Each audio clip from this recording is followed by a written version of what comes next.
Hi, this is Marlene with Miami Ghost Chronicles, and I want to welcome you to another episode of Stories of the Supernatural. Wherever you find us, whether it's a video or podcast on your favorite platform, please like and subscribe to us so that you can get notification of when a new show is released.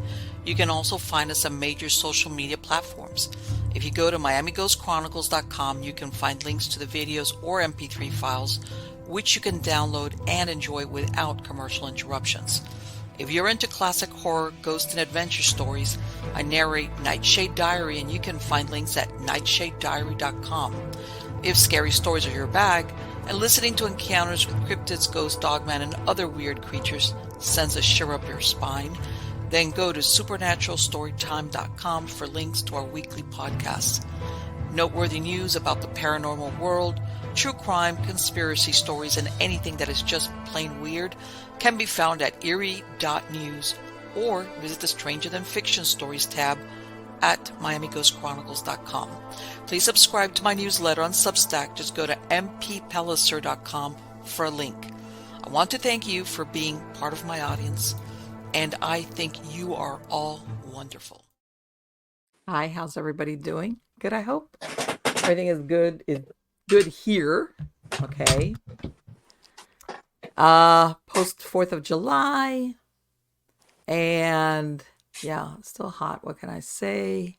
Even though we've gone here in Florida into what they call thunderstorm afternoons. We get a thunderstorm that rolls in here in the afternoons. Believe it or not, and we are more than halfway through the year. The summer solstice, June 21st, is in the rear view, so it's all the way. I'm going to repeat what I said in my last episode. I will be doing the Halloween show, just the Halloween. And everybody thinks, Marlene, Halloween. No. Think about it. August, September, October, 3 months. Believe it or not, 3 months will go by very quickly. And so, yeah, I'm already putting it out there. As a matter of fact, and even now, I mean, at the rate we're going, pretty soon they'll that thing about, how everything is like post Labor Day. A lot of stuff doesn't wait till Labor Day to start happening. As a matter of fact, the other day, what was it? God, I can't remember what store, I got an email. What was it? Oh, Marlene, was it a store? Something about Christmas in July. I was like, no, let's not go there. We're not going there. No. Christmas is in December. I mean, I know what they're trying to do, but yeah, no. Let me enjoy my summer. Let me enjoy all that. I don't even want to think about, because guess what comes after Christmas is a new year. It's like another year. So yeah, it's one of those things that, again, and I've made mention, when you're a kid, a year was like, man, that's forever. A year? Whoa, eternity. And then I don't know what happens to that, how we start measuring stuff, and all of a sudden it's like a year. Oh, that's, before you know it, it's come and gone. And, it's like, all right, another year. So yeah, that's why I keep up putting on the brakes about let's not hurry along trying to get to what's coming. It's like, okay, let me get all new agey on you. What is it? It's not the destination, but the journey. One of those things. It's true. It is. Like in live in the now. How's that for new agey? But it is. And some things new age was woo, but other stuff that kind of got it right. As in, yeah, we need to live more in the present and enjoy the present. And yeah, you can think, well, whatever you can, but I think, especially in our hectic lives, because of this, we get caught up multitasking too much, and we're trying to anticipate and do this and do that, and the moment, as in the present day moment, escapes us. Also, I've had people asking me, am I going to do more hypnosis MP3s? Yes, I am. If you can check out my hypnosis-diy.com is my website. I also have a YouTube channel. I have all my MP3s for different areas of hypnosis, no charge. You can listen to them there on YouTube, hypnosis-diy.com. And people have been asking me to do some more recordings, for relaxation. I have different ones for relationship anxiety, self-confidence, major stuff.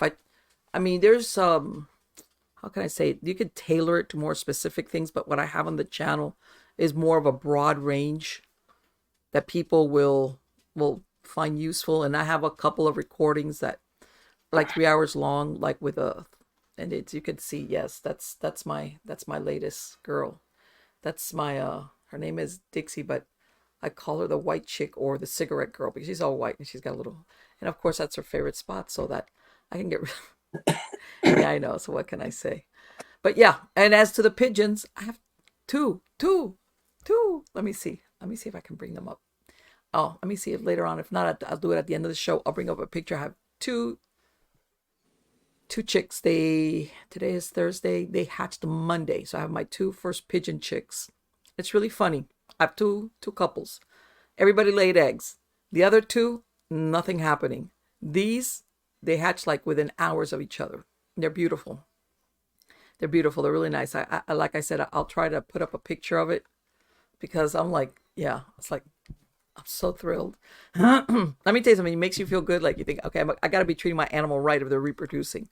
But yeah, this is, and I'm hoping to, like I said, eventually breed some more. So I'm going to enter them in some races across the country. I don't know yet where I'm going to send them to, or I might use them for breeders for other birds that I might sell or send off to races. But that I'll tell you that much right now. That field you have to think long term because when you raise pigeons, you have to send them months ahead to the loft that's going to sponsor the race, the derby, and they train them for you so that once they get released, they come back to that same spot. They go back but it's months. It takes months for that to happen. They lengthen how far. And some of these races, the ultimate is 100 miles, 200 miles. That's why they train them like that. So yeah, I have to think far out to see what derbies and where I can send the chicks to, because that's it. That's the thing about pigeons.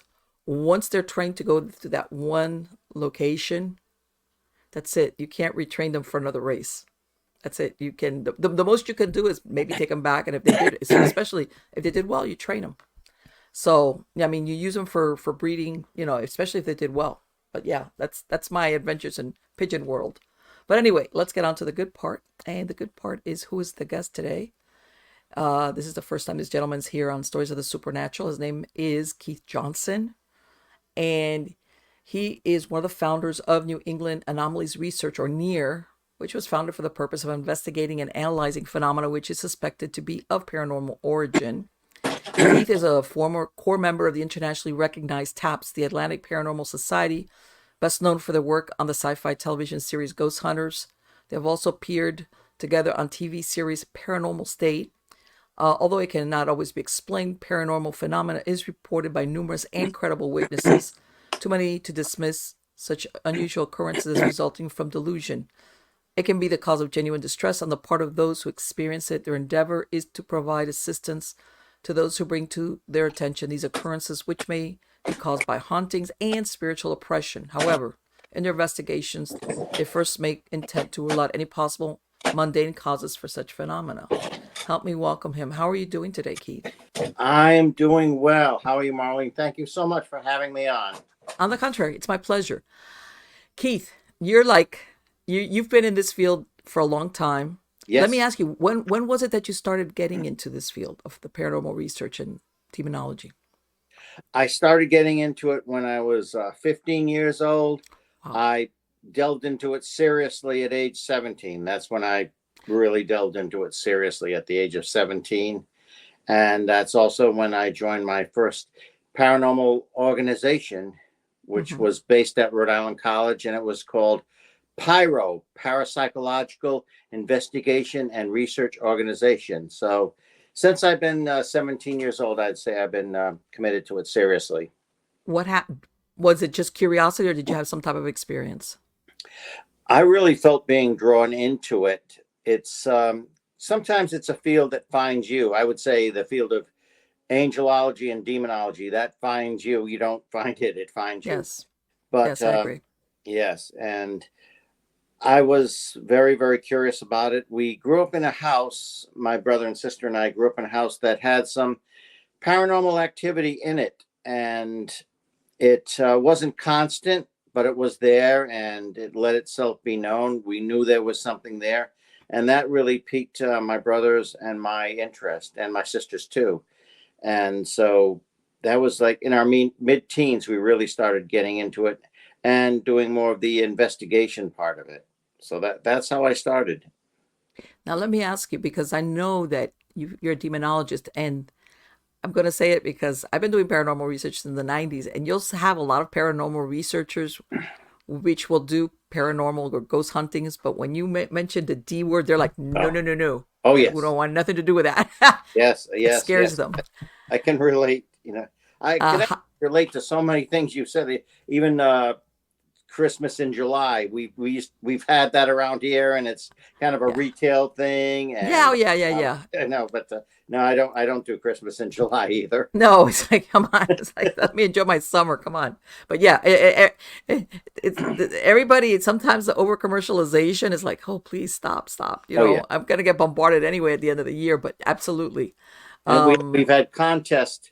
Different places around in here in New England have contests for the most garish, worst Christmas sweater you can wear, and that's in July. So oh my God. Oh no. Oh no. yes, certain Oh my. Just establishments the thought do of it is that. like. No, I mean, I've always heard of, that ugly Christmas sweater competition, but usually I thought, it's around Christmas where everybody's Right. like, okay, let's see who can outdo each other, and like, Um, that's a pretty ugly sweater there. But so you started, you went into this in high school, you said? Was yes, that that's yes, neat.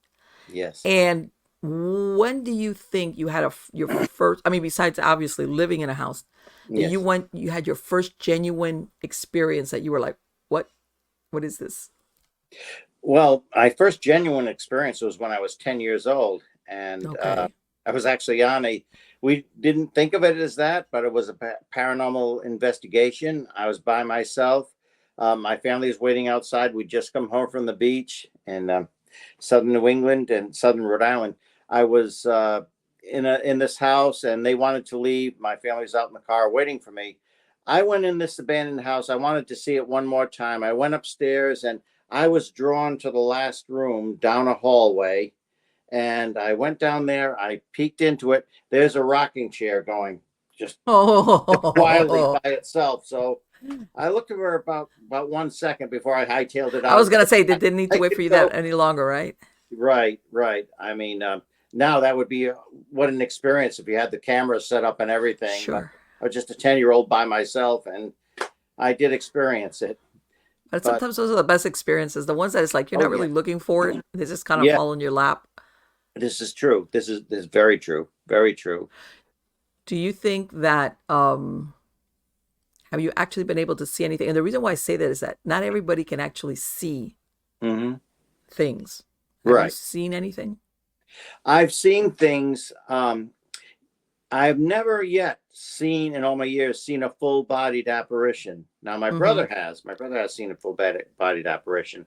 I Okay. have seen a face appearing on somebody else's face. I've Oh seen my like, God, I've had that experience too. have Yes, you? keep going. Yes, yes. And and some people started saying, once I really started investigating more and more, some people started seeing that happening on my face, and they got very terrified. So I did some serious praying about that, and it stopped. It stopped because that was manifesting, and things sometimes will.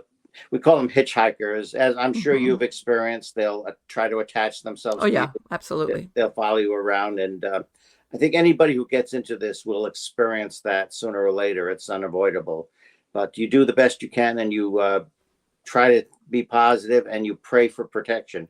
I Sure. always pray for protection, and I wouldn't do it if I wasn't praying for protection. Oh, Some people, absolutely. yeah, some people, as you know, just want to experience. I don't care what No. happens, but I try to use the precautions, and I try to do it safely, not just for me, but for those around me, my family and friends and such.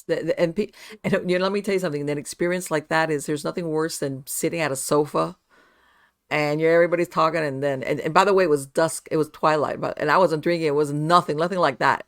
There's Hmm. nothing worse than looking at the person next to you and doing like a double take, like what, Oh, like yes. what? And I did like this, like I didn't want to be like that girl's face was like it was. I didn't. I didn't know whether to like, and I like said, okay, let me look again. Mm-hmm. And I looked again, and it was like her face was like, I don't want to say an old woman, but it was just like totally transformed. But she was like, I was like, and then all of a sudden I told my friend she was a smoker, Mm-hmm. and her name was Catherine, but everybody would call her Fox. I said, Fox, don't you feel like having a cigarette break? And she's looking at me like, because I was always getting her to try to quit, you know? Yeah, yes, yes. She's looking at me. She picked up right away. She goes, yeah, yeah, yeah. Come with me. Come with me. We'll talk outside. Mm-hmm. And when I told her, I said, hey, this is, I was like, she's like looking at me with his face. And by the way, this was somebody we had just met. In other words, I really didn't know who this person was. I knew Mm-hmm. nothing about her. Yes. But yeah, that'll wake you up really, right? Like, no expectations of that, where somebody says something that you're thinking, oh, this person, something's going on with them. But Yes. yes, that's a very unnerving experience when you don't expect it. Of course. Yeah, it does. It really does take you off guard. So I've learned to expect the unexpected, and every things can be going quietly, nothing happening, but still there's always that anticipation that something could happen when you least expect it. So how did you go from regular paranormal research or ghost hunting and into the realm of dealing with demons? My family, my parents they grew us up in a Christian household, Mm-hmm. and my brother kind of veered off a bit. He went with the more, I guess, risky stuff and everything early on, but I stayed pretty much with the, trying to do the right thing and play it safely. My brother took the risk, but we always take risks, of course. Just doing this is very, very Mm-hmm. risky.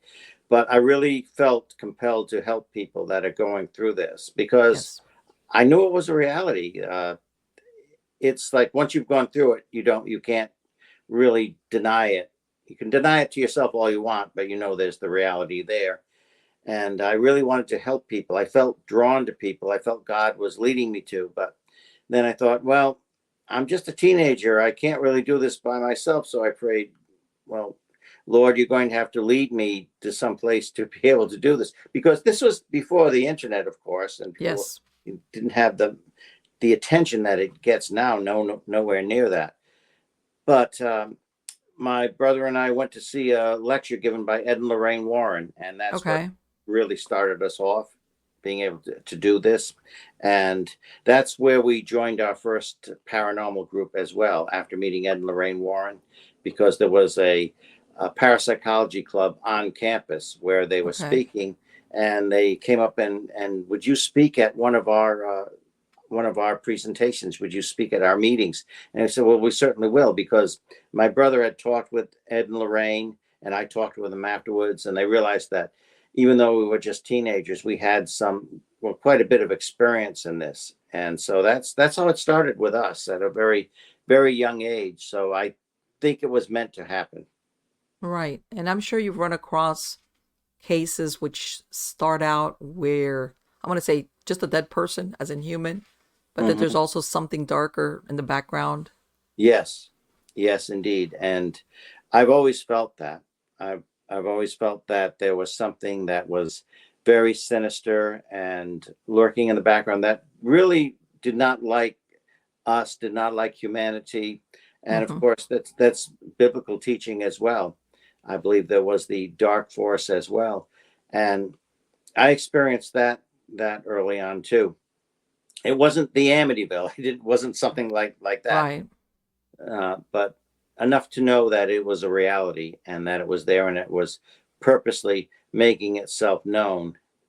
Things that would speak to me from outside the window sometimes, Oh during crap. All of right. course, when there's a lot of energy, getting getting comments, not even answers, but comments on recordings we were doing. Not Okay. even when we were doing an EVP session, just Mm-hmm. getting little voices here and there, and some of them familiar. One of them sounded like an aunt of mine that had passed on many years before I was born. So just these things here and there just made it unmistakable. And Right. I also realized early on that there is a lot of deception, just like there are deceptive people. Oh yeah. Why should the spirit realm be any different? There's Wow. there are, of course, many spirits that pretend to be something they're not, especially spirits of children. Oh, Spirit, there we go. You ding yeah, ding ding ding ding. Yes. yes, exactly. And Uh-huh. my brother and I, of course, worked for a number of years at Slater Mill Historic Site in Pawtucket, Rhode Island. Okay. Very haunted place, kind of alive with spirits. And a lot of people believe that they are the spirits of children who died there or worked there. And what better way to gain somebody's trust than to Exactly. act like an innocent child? Because when you put that spirit to the test, you find out it's something that it's not what it's saying it was. I don't know why people have a difficult time, Keith, in believing that either a spirit or a non-human entity, whatever you want to call it, could be so manipulative. And I'm like, of course it can be. Oh Of course it yes, can be manipulative and pretend it's a child, because what does everybody think when they think it's a kid? Oh my God, no, the little kid. Oh, all your defenses, you come yeah, down, you don't feel threatened. Oh, let's hmm help the kid out. And it's like, yeah, yeah, they can be very manipulative, including, of right. course, lying. Yes, very true. I'm glad you realized that, and I'm glad you mentioned that because that's the point I do try to get across. And not everybody's receptive to that. They'd like No, to. It's very convenient to think that all spirits are just lost and they're in a trying to find their way home and trying to be sent home, and they're wandering spirits. A child that has been there for 150 years looking for yes, a family. I mean, if that were real, what the poor child, you know, right. that was lost and looking for her or his family. We That's had that. right away. Yeah. Everybody's like, oh my God. They think of their own kids or just children in general. And everybody's like, oh my God, Yes. lost kid. Yes. Hmm. Exactly. And speaking of the Slater Mill on the campus there was one house, the Sylvanus Brown House, which figures prominently in the history of the Mill era and Samuel Slater. And that's the house that Samuel Slater spent his first night in when he first came to Rhode Island, because he Hmm. came from England and he came to New York and was invited to come to Pawtucket, Rhode Island, his first night, because he had all this industrial knowledge from England. They were way ahead of us. So Right. somebody comes over with this knowledge, oh, grab a hold of him, don't let him go. Sure. So 21-year-old Samuel Slater arrived in Pawtucket, and he spent his first night as the guest of Quaker businessman and industrialist Sylvanus Brown, and spent his first night there. That house extremely haunted because of all the families that lived there. Okay. And there was one time, of course, there was for a long time we dressed up in the colonial costume or the mill era costume, Hmm. and I was opening the place because we are having school children come in. I was opening it one morning, first thing in the morning. I had my heavy costume boots on, my winter Okay. boots. I was walking up the stairs. I happened to be recording because I always like to take a tape recorder with me wherever I went there. Hmm. And I played it back. You hear my footsteps going up, and you hear a woman's voice say, "Quiet." Oh, So I was quiet. I was polite. I yeah. made sure I was not as noisy going, even though there was nobody else in the home with me. I just, no matter what it was, it doesn't hurt to be polite. So I kind of softened my footsteps there. Isn't that incredible? Quiet. Yeah, So it's it's when you realize it's not just residual. It's not right. playback. Exactly. It's interacting with you. It's intelligent. Another time in one of the other buildings there, which was a work building, it's the Wilkinson Mill, where that's where they did most of the machinery. They built the machinery and repaired it, and that was mostly a masculine workforce back then. Hmm. And I had a friend, and there was a lot of prejudice back then against the Irish because Yes. Right. they'd come and take their jobs for cheaper Hmm. wages, and terrible. Even a sign when you first came into Pawtucket, no Irish allowed. Yep. Terrible. But I had a friend of mine there who was purposely dressed as an Irish immigrant. Oh, yeah. And see what reaction you get. And I was recording, and he asked. He was doing an EVP session. He asked, "Does my outfit remind you of something?" And it didn't just repeat it. The voice that came out was paraphrasing. Said, "Reminds me." Just agreeing Mm. with him. Does my outfit remind you of anything? Reminds me. Like almost Oh like he boy. resented that. Right, exactly. Yeah, it got something. Yeah, I've told people, sometimes everybody thinks that if you have actually intelligent haunting, that they only react to, let's say, somebody that's sensitive or psychic. I said, not Oh really. yes, If right. you look like either somebody they knew, let's say they're not costume. If you Hmm. look like somebody they knew in life, that Yeah. person will get reacted to. If let's say that discarnate or whatever you want to call it there is Mm. was a military person, and there's somebody in the group that was in, even if they're not dressed in military but has military or something about them, they react to, because in other words it's like the memories that Hmm. they still have this connection to. Either you remind them of somebody they love, somebody they knew, there's something about you, and that it's not always the psychic person in the group that will Hmm. have the experience. That's true, very true, and that's a very good point you bring up. It's not always somebody who's is open or sensitive. That it could be anybody. It could Yes, anybody could have an yes. experience. And it's interesting that back many years ago, uh, kind of significant to this day, because today is historically, of course, most of us, because of the musical now, are familiar with Alexander Hamilton, first Mm-hmm. Secretary of the Treasury. And Absolutely. yeah, today is the day that he was in his fateful duel with Vice President Aaron Burr. And of Yes. course, Hamilton was fatally wounded, and he died the next day at 2 p.m. In agony. And very, very sad. His last words were to his wife, Eliza. He looked at her and said, "My beloved wife." And I was always fascinated with Hamilton, even before he was popular because of the music. Well, I you was know that his son, Philip, yes, died at that same spot 3 years correct, before. correct. Weehawken Heights, New Jersey. Right, right. He had died Yes. at age 19, defending Yeah, his. very young. That was like his firstborn. And they said that he never like got over the death of this. Well, this was his firstborn son. And I Yeah. believe they had another child in those 3 years, Mm-hmm, which they named Philip in memory. But mm-hmm. I'm thinking, can you imagine 3 years later? Here he is. He gets killed Oh yes, in a duel. that is so sad. And Philip's younger sister never recovered from that. She went insane, and she never. Really? Yeah, she regressed because of the shock of that, and she'd always ask, "When's he coming home?" She never accepted that. When's Philip coming home? When's Philip coming? For the rest of her life, she asked, "When's my brother coming home?" Wow. And Well, the guy that killed Philip, he was a young guy in his 20s. He only lived like three couple of years more, and he died of tuberculosis in his wow. 20s also. I mean, he was just a little bit older, Mm. and I'm not sure what it, because sometimes you think of the reason they would duel, and it's like, are you kidding me? Yes. Like very like, and he died like a few years later. But of course, unlike what happened with Alexander Hamilton, Aaron Burr, Yes. he got in hot water, even though it was a duel.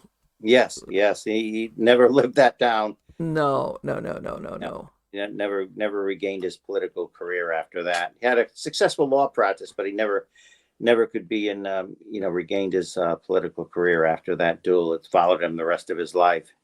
Right. And, Plus, afterwards, where he was accused of trying to take down the American, well, what was it?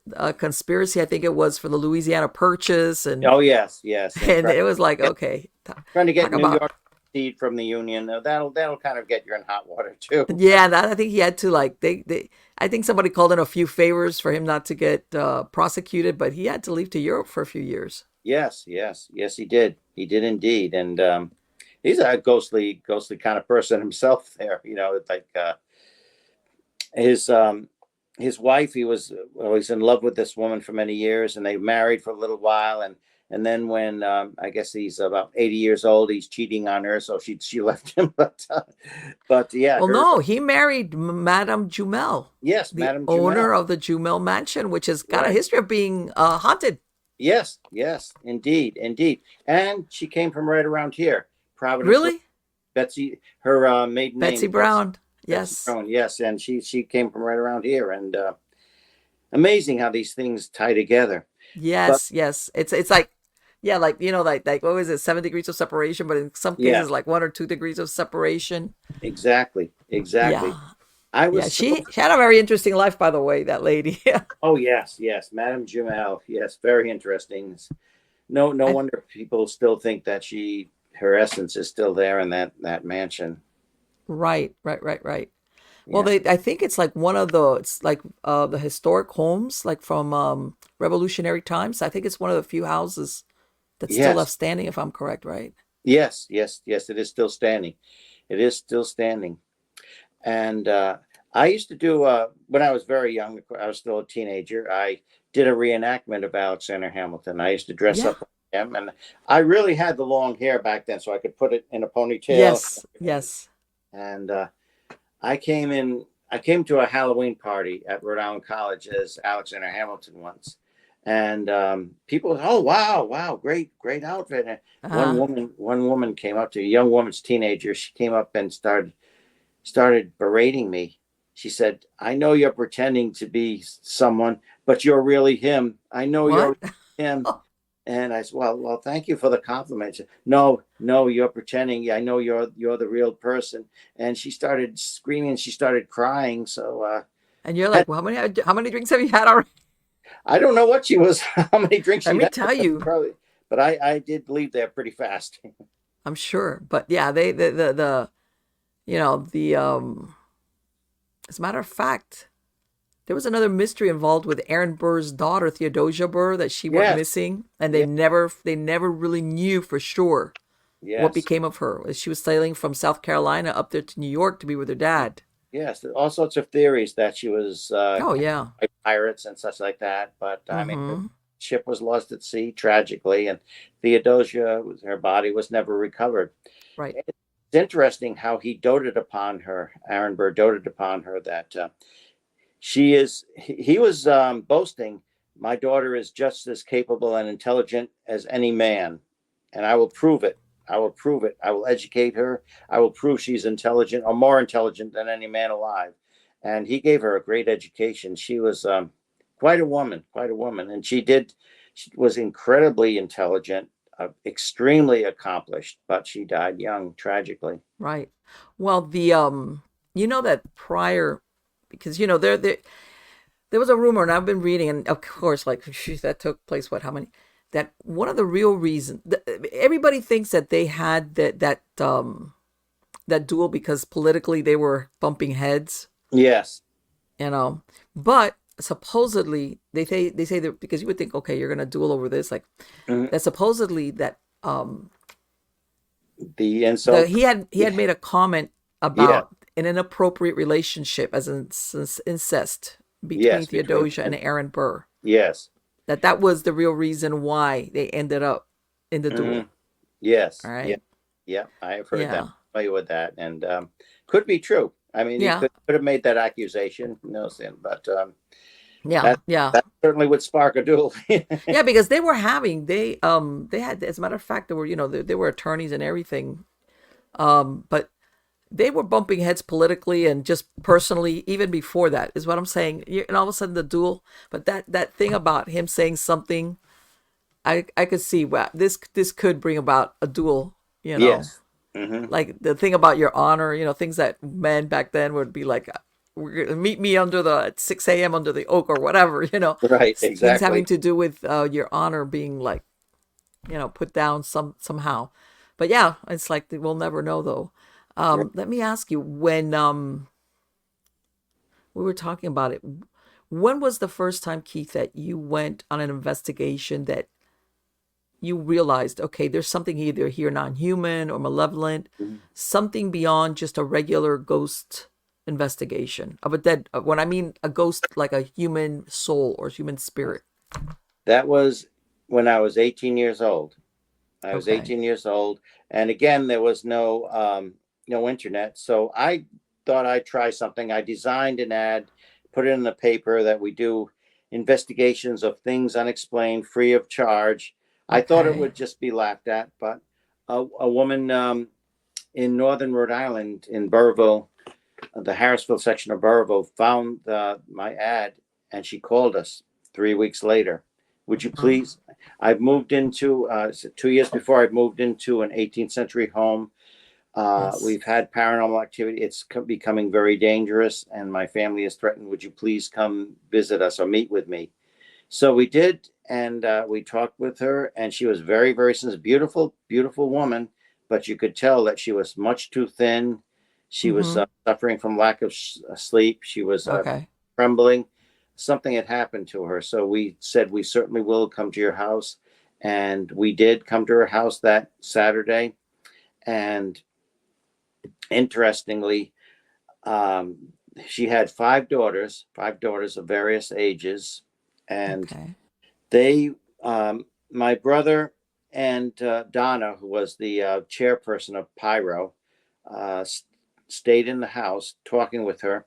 And the girls, because I had long hair, they took a liking to me. They grabbed me by the wrist and they gave me the tour of the grounds. And then they took me upstairs and they showed me the room they were most scared in. They were very, Okay. very frightened. Now, in this room, it was August and it was a lot of humidity. And this was Mm-hmm. very, very old wood. It was a 17th century house. And actually 18th century house. It was an 18th century house in New England, very, very old wood. And there was a window that couldn't be closed because the wood had swelled so much. The Okay. father even tried hammering it shut. It just wouldn't shut. So they left it open. And I started feeling this really uneasy feeling that I wasn't alone in there. I really knew that was something that was not holy, very unholy in there. The girls Okay. were telling me how afraid they were. And I asked them, do you have any religious beliefs? They said, oh, yes, we're Catholic.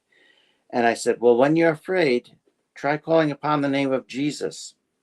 As soon as I said the name of Jesus, the atmosphere just changed. And that Okay. window came slamming down. Oh boy.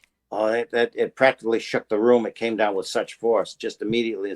Did that clear the room? Because I imagine those girls must have wigged out. Well, one of them, they were huddled together, and one of them, her head suddenly whipped to the side. She started screaming, "Something slapped me! Something slapped me!" And it was on the left What? side of her head, which I find very significant because Uh-huh. the demonic tends to do counterclockwise. Right. So it came after her counterclockwise, slapped her on the left side of her head. She's screaming and crying. They're all screaming and shaking, and it was a very frightening situation, but I got very angry. I got very, very angry that these children were being picked on. So Okay. I called upon the name of Jesus twice more, telling them not to be afraid. Suddenly it left the room. It left the room. And Okay. they all looked up and said, it's gone. I felt it. The atmosphere changed to normal. They looked up and said, it's gone. It's gone. And we all came downstairs and they were pigpiling me and hugging me and everything like that. And they told their mother what happened. Now, their mother's name was Mrs. Carolyn Perrin, and that case became known as the Conjuring. I was gonna say, wait a minute. I know that name. Yes, yes, Carolyn Perrin. Yeah, that became known as the Conjuring. God rest her soul. We just lost her a few weeks ago. Really? Yeah, yeah. I knew her for many, many years, and I was good friends with her daughter Andrea, the eldest Mm. of five daughters, and we were friends with Ed and Lorraine Warren because Mm-hmm. Pyro, the chairperson Donna of Pyro, had called them in to lecture at Rhode Island College, and that's how they came to Rhode Island College. And so Donna called them after Carolyn received a terrible fright there of a spirit with a crooked neck, as if its neck was broken. Okay. A woman, like at just about at sunrise, she smelled rotted flesh. She looked around Oh, in her not good. bedroom. Yeah, not at all, not at all. And there's I don't know if you call it a woman. It's a monstrosity, a little tiny figure of a female with its head cocked to one side, hanging on the shoulder as if the neck had just been snapped, and Okay. face like a corpse, just like a corpse, and Mm-hmm. just horrible looking, and started saying a terrible chant. I'll drive you mad with fiery brooms. I'll drive you mad with death and gloom. I'll drive you out. 'Twill be too late. You'll be dead. And so after that, Carolyn was understandably badly, badly traumatized and frightened. This was, let me ask you, everything started once they moved there. Prior to this, they had not had Yeah. any type of experience. So everything was tied to that location. Yes. Yeah. And they just happened to move in, and something about being like they were a young couple, Roger and Mm-hmm. Carolyn Perrin, and they had 5 daughters of various ages. Something about them moving in. And they were also the first that were not of the bloodline that had lived in that house. The Arnold family, it's the Arnolds and the Richardsons that were related. And all that bloodline had lived in that family prior to them moving in. And I guess my question is, did they ever get a chance to ask the prior occupants? They Had they did ask the prior occupant who had sold them the house. Okay. Well, they really didn't experience anything at first till the day they came there. The day they were moving in, these daughters started seeing spirits right away. They saw a young man in 19th century clothing standing against the doorway, and one of them, the daughters came up and said hi, and he didn't say anything. So, and Right. then he She's vanished. thinking, in other words, it was solid enough that she was Oh thinking it was yeah, a real they person. thought it Okay. was just somebody, a guest dressed in funny clothing. That's Okay. how solid and real it was. They experienced it right away. And the one thing that Earl Kenyon, or the owner who sold him the house, he did not go into spirits very much, but he did tell Roger one thing. They went out for a walk one snowy day as the family was moving in, and he said, "Raj, do yourself and your family a favor. Keep the lights on all night. Oh my God.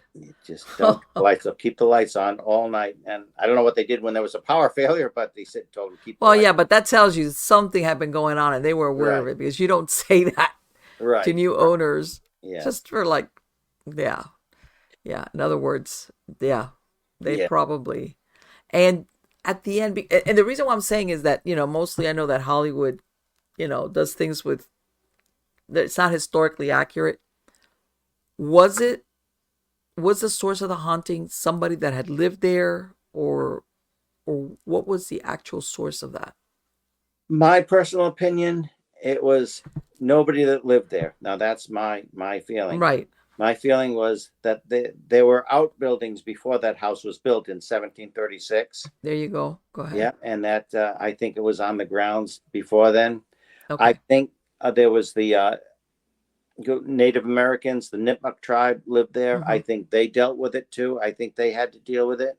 Um, So you're thinking this predates even yeah, colonization, you think? I think so. All That is right. my personal opinion, because it's not just that house. That's the house that became famous, but Right. the whole area has problems such as this.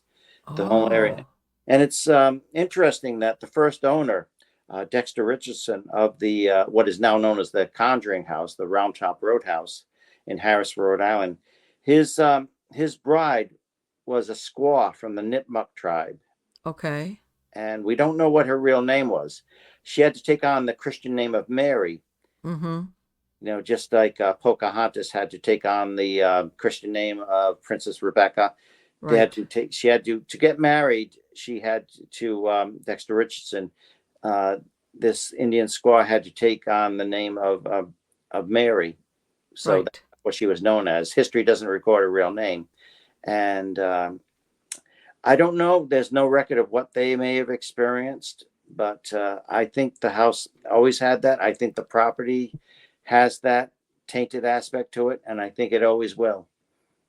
That's I, very interesting. And as to that thing that woman that she saw with the crooked neck, like basically what you're describing is what, when somebody gets hung, yeah, not by strangulation, by the neck snapping. yes. Was there any record of anybody being hung like that?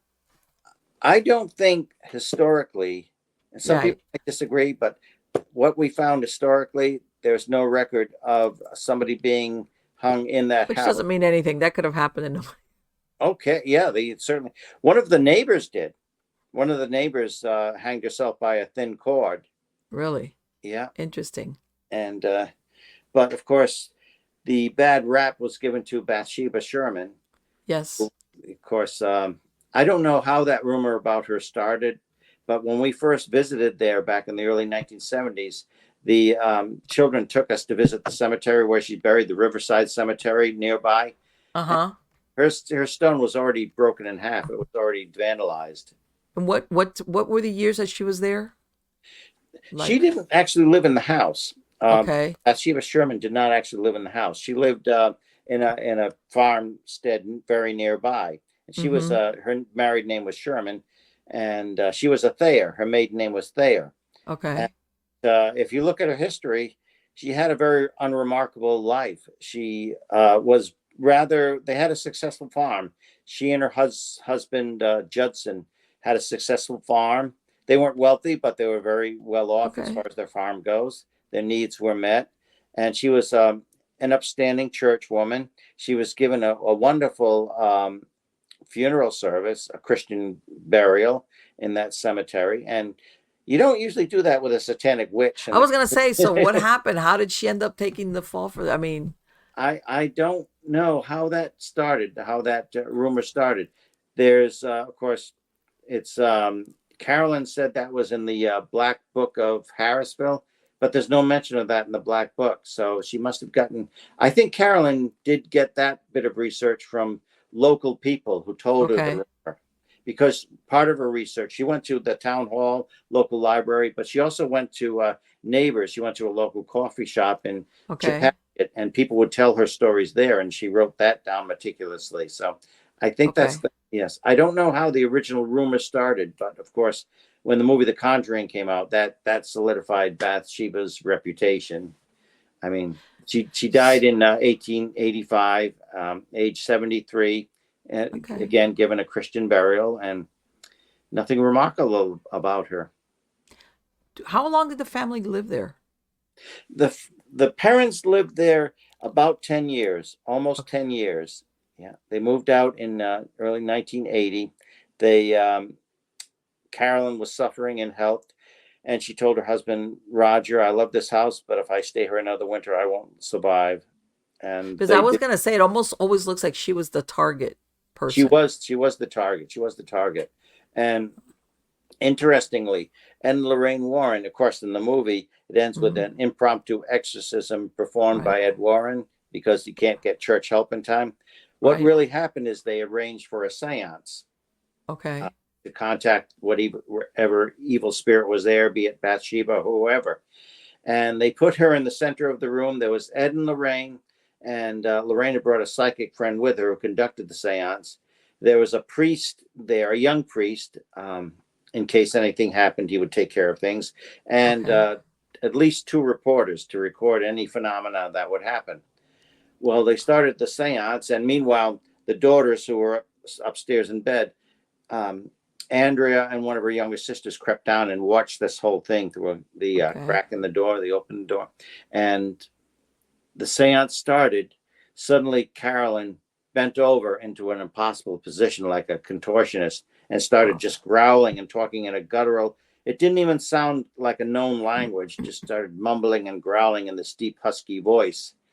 And she then she let out this scream and was just jettisoned out of that chair across the room, Wow. hit her head against the wall, and just collapsed. And for all intents and purposes, was dead.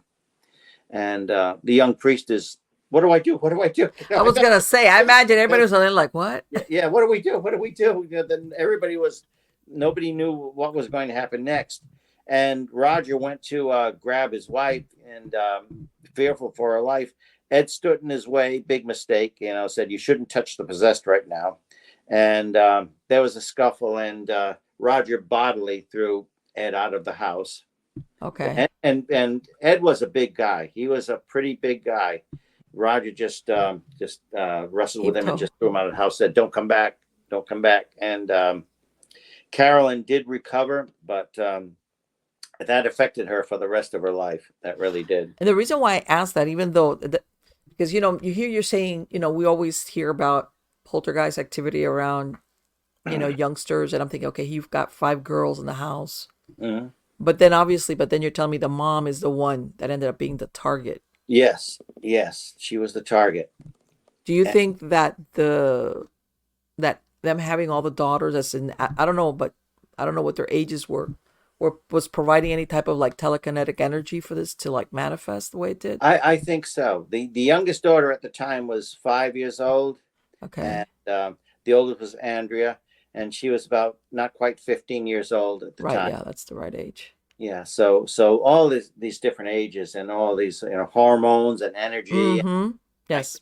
was telekinetic energy that really, really stirred things up quite a bit there. I'm Yeah, surprised they lasted 10 years, I honestly. know. It's like it wasn't constant, and I think that's the only way they could, because they did have a lot of happy memories there. It wasn't all Okay. terrible. It wasn't constant. They did have some wonderful family times and holidays together, and very, very loving family.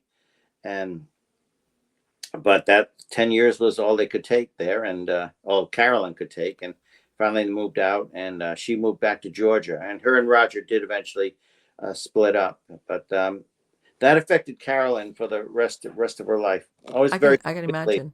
Yeah, sweet lady, very, very sweet lady. And like I said, we lost her just under a month ago. So Oh, okay. This is very recent then. yes, yes, And very. then let me ask you something. Post leaving the house, did she ever have any more experiences? Yes, yes, she did. That it seemed to follow her. She Okay. would get things that would happen, very bizarre accidents, and she felt something was not right there. Something would always be with her. Mm-hmm. Very bizarre, like she terrible fall down the stairs, and Okay. felt she was pushed, and she broke her hip, and it just a refrigerator just almost fell on top of her once, and What?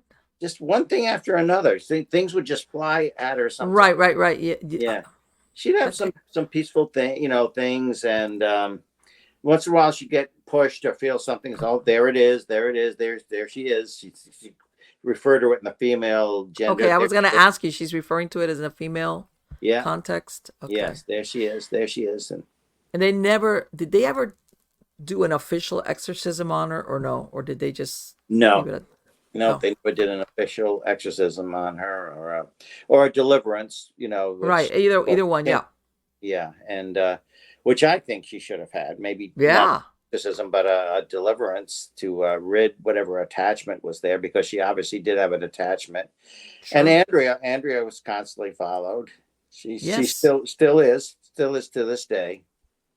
But So does she think it's something separate from what was with her mom or what?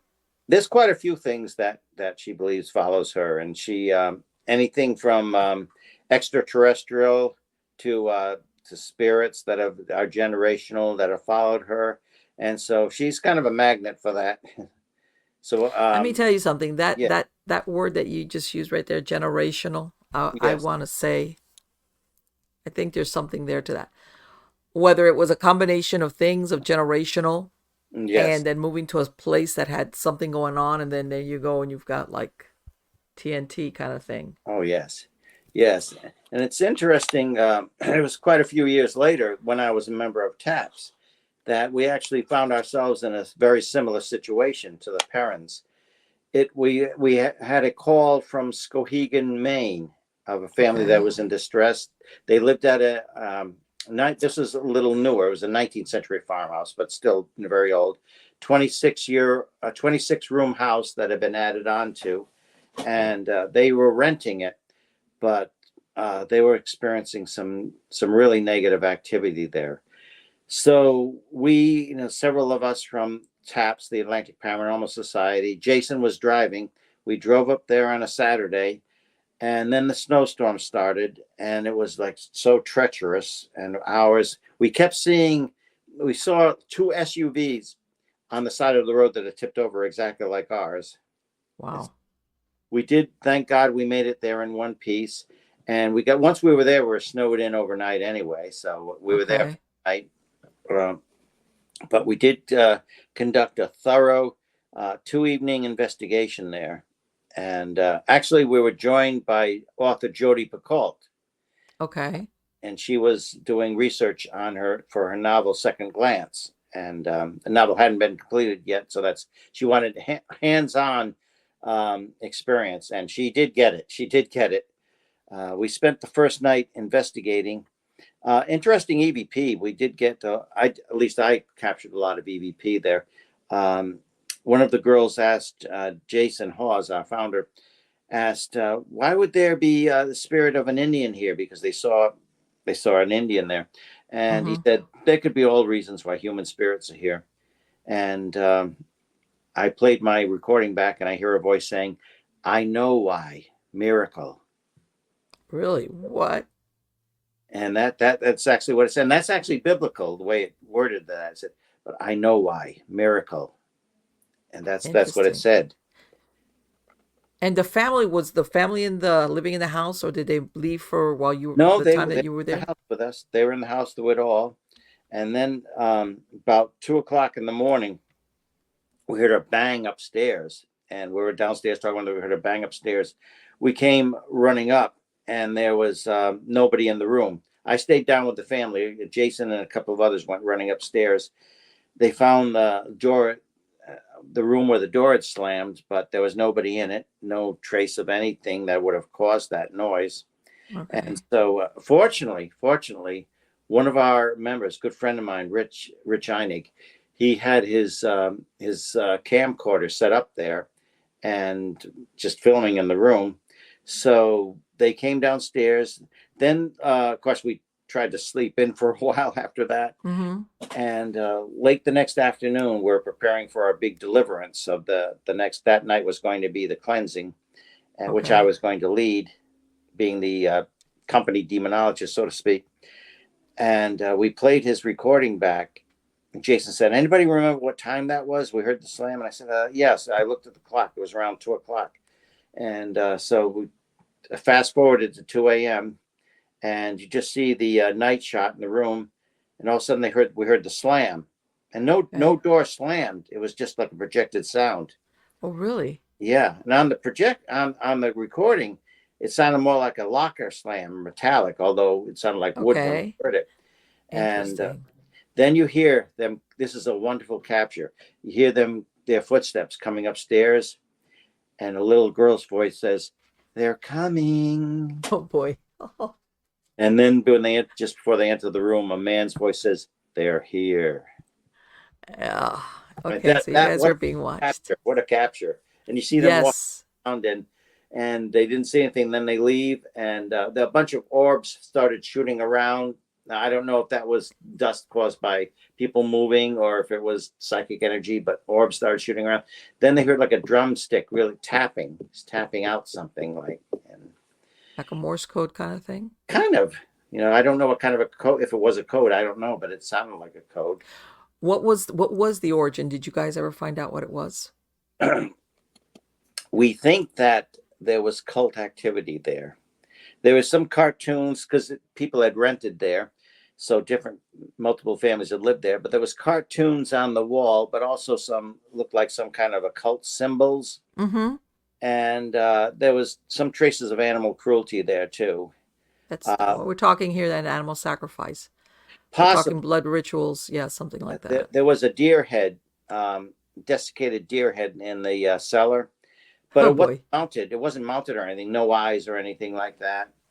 And it was in January. So Brian Hanwa, my friend Brian, and I were outside Hmm. starting the cleansing, and we went outside the grounds. There were chicken coops, but in these chicken coops were freeze dried chickens that had just frozen to death. Oh my God. I mean, Wow. they weren't completely decayed. They were just like freeze dried. Some of them, Like they were just left there. yeah, standing up in the snow, just left there. And so there was some bad mojo there. Yes, there was. Yep. That's something. Mm-hmm. People don't even though uh, people don't realize that in a lot of these, and I'm not saying that this is the purpose, because obviously if the chickens were left out there to freeze, people don't realize that in occult rituals, if you're going to use an animal for sacrifice, it's more potent in some belief system of the animal, including some is suffering. Yes, All right. that's terrible though, isn't it? People don't think, people besides the animal sacrifice, and some, by the way, they do that when there's human sacrifice involved, Mm-hmm. which is, what they call the goat without horns, which is another word, code for human sacrifice. Oh, okay. But that so you know what, that's the same thing when you get a property that's been rented out, that you get people coming and going, and Mm-hmm. sometimes things happen there, Yes, and you yes, never really have a good grasp of who did what while they true. were there. Mm-hmm. That's And one of the things I was going to ask you about, Keith, because I tell everybody, usually when I've seen something like that, some type of evidence of that, I say you need to look in all the hidden places in that place because chances are they've left something behind.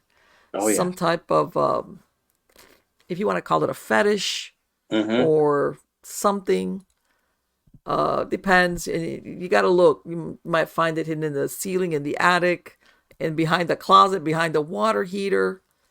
You'd be surprised what you'll find if you've ever had that somebody living there. Yes. Yeah, it's incredible things you'll find, and Yes, yes. That it kind of like it's like okay, the only person that's going to leave something like that there mhm. is somebody that was an not the occult per se, but dark stuff. Yes, yes. Uh, Hmm. because That's everybody wigs out with the word occult, and that's it's just right. darker things. You're right. And we did wind up doing the cleansing there, and certain time of the night, everything was ready, and we lined up in front of the stairs, and there's the mother of the house with tears in her eyes, and Jody Picoult's with us. She was very, very nervous, but she wanted to go through with this. The mother of the house is standing there with tears in her eyes, so I just gave her wrist a little squeeze, and she gave me a smile. And so we had my Bible with me. We were coming up, starting the cleansing. Jason Hawes turns to everybody and said, "I want somebody in front of Keith and in back of him at all times. This thing Okay. strikes out, it's going to be at him. So I want him surrounded." Right. Yes. Yeah. So I appreciated that. And we went up the hallway, and the most haunted room was what they called the guest room or the guest house. It was a room that had been uh, refurbished for guests staying over.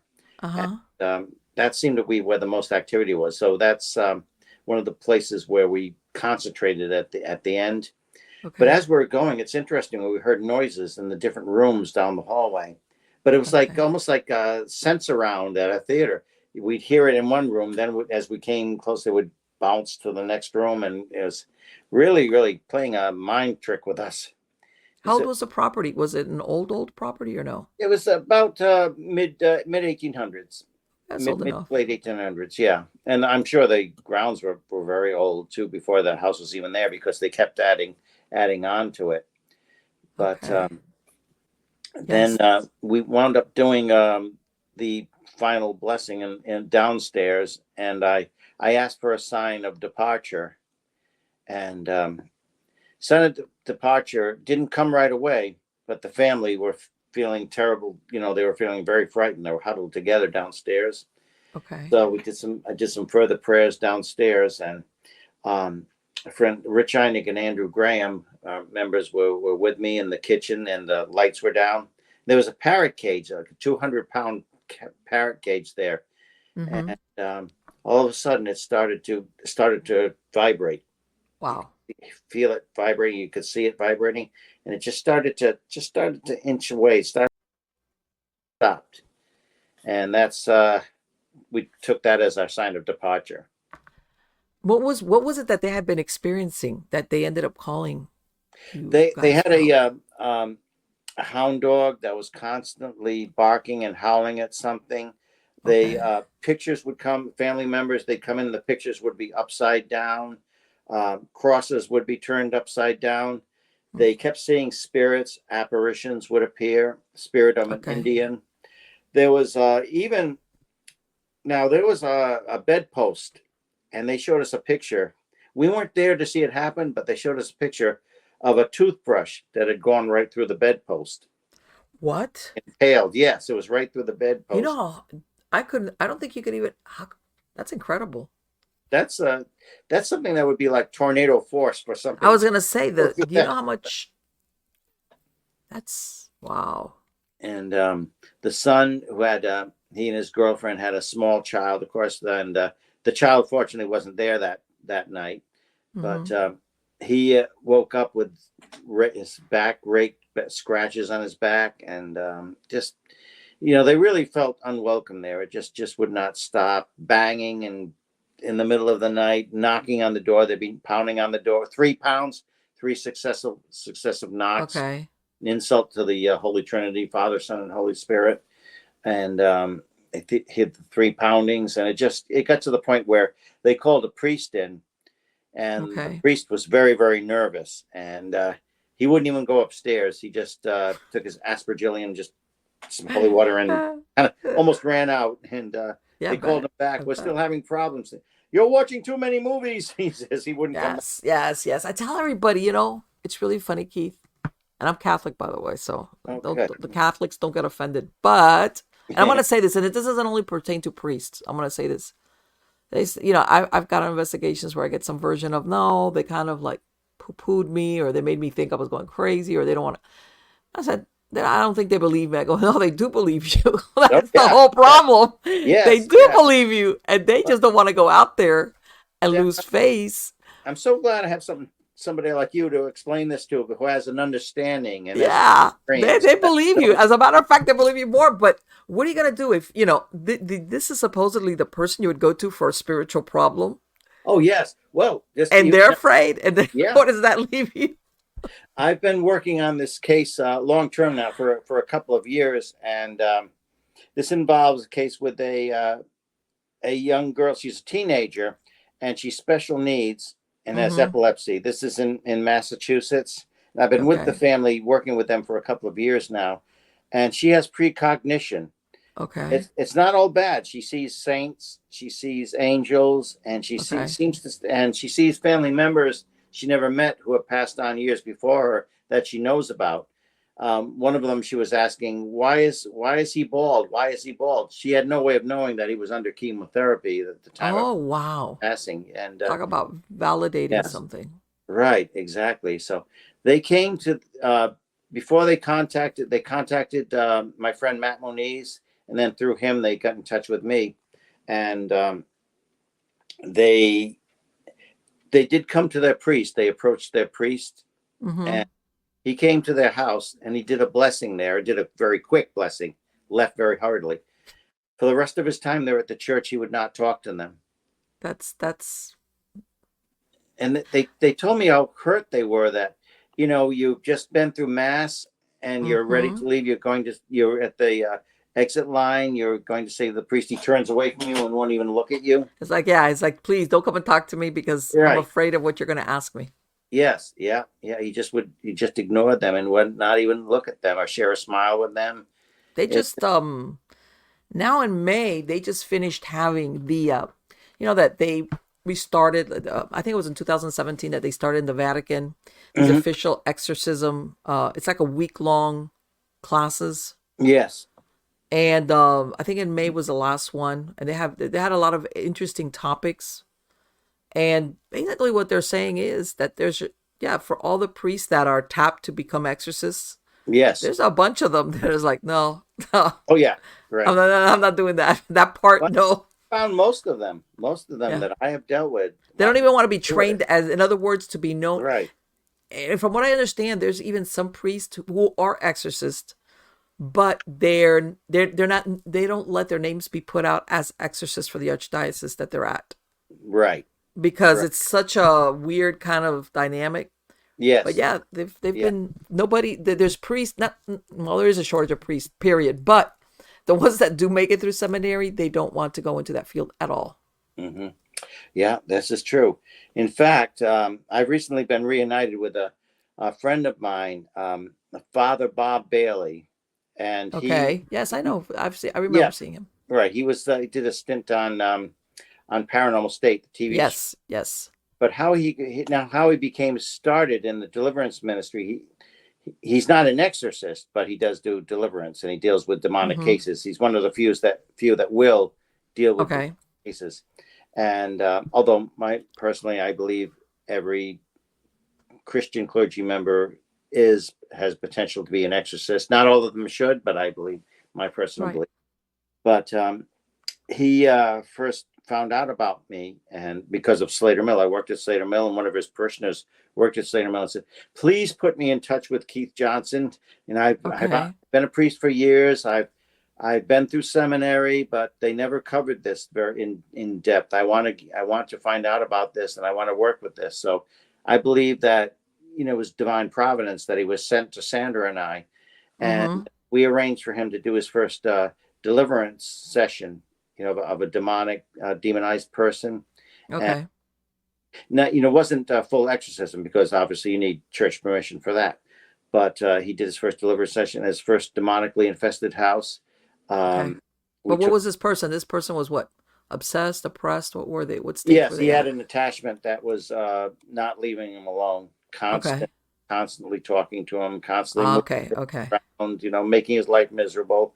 Mm-hmm. Just when you think you're alone, you have some peace that's going to start up again, things like that. Mm-hmm. Okay.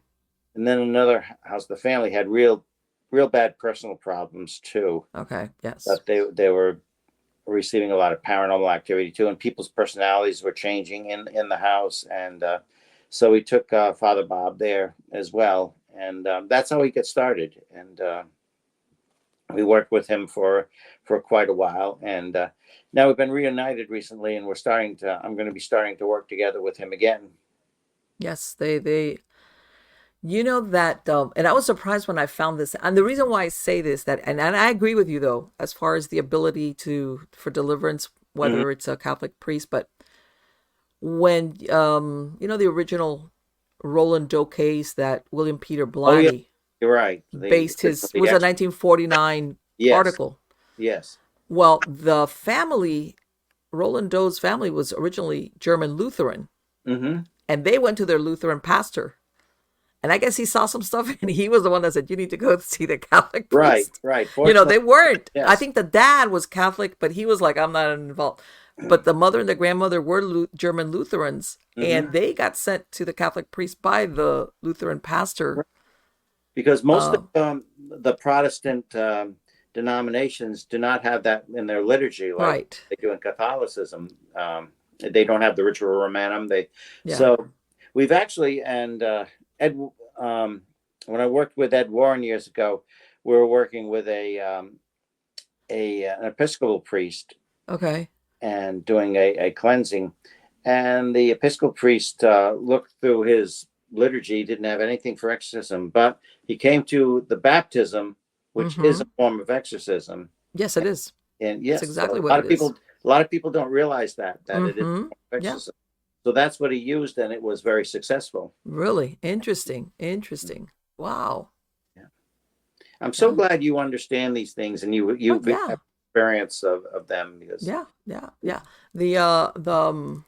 But and don't get me wrong. I know that there's a lot of sometimes people running around with the extra, possession that basically it's a mental health issue, hmm you know, especially if they have a flavor of schizophrenia, which is that persecution. They're listening to me, they're looking at yeah. me, they're after me. Hmm. And part of it sometimes goes in that direction. But there's a lot of people that as a matter of fact, I think sometimes they're afraid to get help because they're afraid of being looked Yeah, at as in you're going crazy, certainly they're afraid especially to when they're going through the stages of attachment, depression, obsession, the, the, or like what you just described, where this person is hearing things, hmm they've never heard it, or intrusive thoughts, usually not nice ones either. Right. Well, Um, this family with the special needs daughter and granddaughter, it's interesting that she's been getting a lot of help lately, and I've been working with them for a couple of years, and mm-hmm. she's very vulnerable. She's Yes. special needs, and she has epilepsy, so she's been very victimized, but by spiritual entities. But she has learned to cope quite a bit, and she knows prayers of protection. Mm-hmm. So now it's not just it's kind of going towards the other family members now. They're experiencing more activity. I think because she has a greater protection against it, now it's Mm-hmm. starting to make itself known to other family members.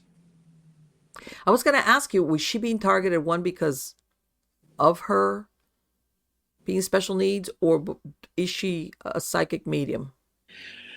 It's along with her epilepsy. I don't know what the connection is, but it does seem because she does have this, this ailment, this, Mm-hmm. being special needs. That's what Yes. seems to trigger it. That's what's Okay. now. I think, of course, we know that these kind of spirits can be very opportunistic. Of And, course. they live in an older house, and also there's there's a building nearby. I believe it's a pet food shop now, something to do with pet food, but Okay. it was originally a retreat for clergy, for Catholic clergy, and Holy cow. I think There that, we go. yeah, Bingo. Ding, yeah, ding, ding, and ding, ding, ding. they didn't make the connection until I said that might have Oh, something there to you do with it. go. Oh, you know what? Oh, I know. People are going to say, Marlene, you're such a cynic. Let me tell you something. Retreat houses usually meant troubled personnel, whether it's nuns or priests or somebody. They Hmm. would send you to the retreat. Oh All yes, right. As in, sometimes they misbehaved. They were doing something that they shouldn't be doing. This is, yeah, and it's the unfortunate. And there's a conglomeration of spirits there, and and there was spiritual turbulence. Sometimes they themselves had an attachment. There was spiritual turbulence that was walking with them, and sometimes they would be sent on a right, retreat, and yeah, maybe something just jumped, said, "Oh, let me go visit over there." yes, yes, and that's exactly. And just because there's a business there now doesn't. I Oh, mean, shoot! these spirits have a home there, and they're not just going to relinquish it. They're Of going course to not. Of course not. I don't got a care what you it's do got to a the place. headquarters there now, like a base there. That's Let me where I tell think you. the spirits came from. That yes, you're absolutely right. I bet you anything that yes, Hmm. absolutely, Yeah. absolutely. There was and I'll give everybody a for instance. There was a case back in 1961. Hmm. This is in McAllen, Texas. Hmm. This young, she's a prom queen. Uh-huh. She gets murdered. She's found in a canal. All right. Last seen going to church to, she, confession and everything. She Yeah. disappears. 2 weeks later, they find her body in the canal. Make a long story short, the one that's they're looking at really hard is a young priest that was in that parish, Sacred Heart Parish. All Hmm. right.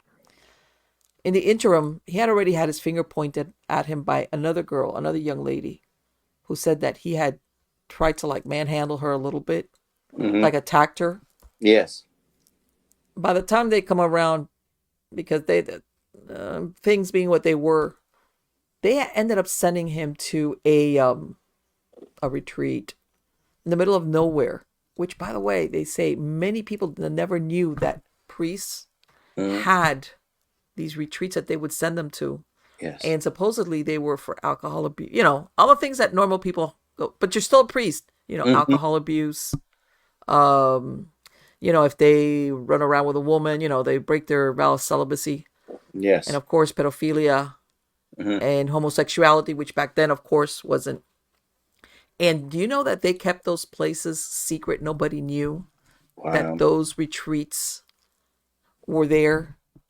That, in other words, that this is where they hustled off Yeah. the people who had misbehaved. And Hmm. I'm sure there was the equivalent. There were there for nuns, but I want to have a. I'm gonna guess that there was probably more problems with priests that Hmm. were in hot water, or they had some type of proclivity. Yes. And then what they would do is they would supposedly work on them, and then of course ship them off to other parishes. And of course everybody's heard stuff that's happened because you know deeply troubled men were not you know basic Right. stopped. How's that? Right. But that's when you said that thing about a retreat house. I was like, Hmm. Oh yeah. Yeah. retreat's code word for, what can I Exactly. say? Exactly. And sometimes Exactly. I want to say people don't. There's a. Have you ever read the book by Malachi Martin, Hostage to the Devil? Yes, I have. Yes. Okay. Do you know? There was there's like 5 stories in there that he Yes. details, Hmm. and there was one that basically he talks about some one priest that was actually possessed, Hmm. and that another priest, he eventually left, but nobody could believe that this priest went actually was possessed. All right. Because he was a priest. Right, right, but it talks because in the stories basically he's talking about different exorcisms Yes. through Yeah. There's the chap. he changed the Yeah. names and everything, There's But Uncle Ponko. Remember Uncle Ponko? That the spirit just harassed this person that yes, destroyed yes. life very And they quickly. for years, and these people were like, I think there was, of the 5 cases, there was only, everybody kind of, I think there was only one that kind of, but there was one, I can't remember what, God, that it was one of the, and the other priest that knew him, like, looked at him and realized that there's something going on that was Mhm. off Yes. about this one priest. And everybody thinks, okay, how can a priest become possessed? Because you would think, how does that happen? Wouldn't, but I think sometimes that if they have some type of trouble in their Mhm. personal lives, despite Yeah. them having been ordained, I think Hmm. that kind of still like opens them up, leaves them open Certainly the for ability. possession or something like that. Yes. My Yes. point being that even though it's a retreat and holy, and maybe they had religious, whether it was crosses. I mean, was this was it a Catholic retreat house? Yes. What you Okay? Mhm. Still, that doesn't stop it if you've got something that's with you, Right. even though Right. you're a priest. It doesn't at all. And there was this family in Massachusetts. There was a younger priest that was becoming involved and was helping them. And Okay. he uh, he heard about me. The family told him I was helping him, and All right. at first he was very nervous about that. The title demonologist, and Sure. but I mean, I talked to him, and we got we just we got laughing and everything like that. You just very very nice man, and he was very glad to talk to me. He was an assistant priest there, and he took over the parish. Actually, he was appointed the main priest there. Okay. Um, very young and very outgoing, very personable, and he was from Hawaii. From Hawaii, Mm-hmm. and something happened. Something strange happened that he was suddenly transferred once he started helping this family and was doing a wonderful job with the family. Really? He had tripled the congregation, tripled it. I mean, obviously, he was helping them financially. He was Right. extremely popular. And then I guess it took was one person to say something, and he was transferred without explanation. And Hmm. he hadn't really wasn't doing anything wrong, but he was suddenly transferred. And I think there were things working behind the scenes there. I think Okay. All unseen right. elements, that this just happened so suddenly that this just happened. And That's so interesting. I know I God know. took a bad situation and turned it around. So we just Yes. pray that this works out for the best. Sure. Sure. Of course. Yeah. That's really. So you've been working with this family, what, for a couple of, how long did you say you've been A working couple with of them? years now, yes, Okay. years Okay. now, yeah. And because the daughter, it's not just a thing where somebody's going to come in and do a deliverance and everything's going to Yeah. be all right, because the daughter is maturing and experiencing more things, and as she's becoming a young woman, she's Yes. more and more successfully dealing with this spiritual aspect. But of course she'll always be special needs, and Hmm. her epilepsy has done damage to her cognitive abilities to a certain extent, and so her brain wasn't able to mature fully. But she, I'm glad she is getting the help she needs, and she's not alone in this. See, that's, as you know, I'm sure you well know, that's the worst aspect of Yes. a demonic infestation, is the isolation. Nobody believes you. You're afraid Yes. to be ridiculed. There's no place to turn. People will think I'm crazy. You don't want So to be known as that person. Yeah. right, exactly. In fact, they were led to somebody that is experiencing some kind of infestation, and just the fact that they talked to her just opened up this woman so much. Right. Just opened up the floodgates. She was so felt so blessed that somebody understands and believes what I'm going through. I'm not alone in this anymore. And so I think that family was led to her to encourage her as well. Okay.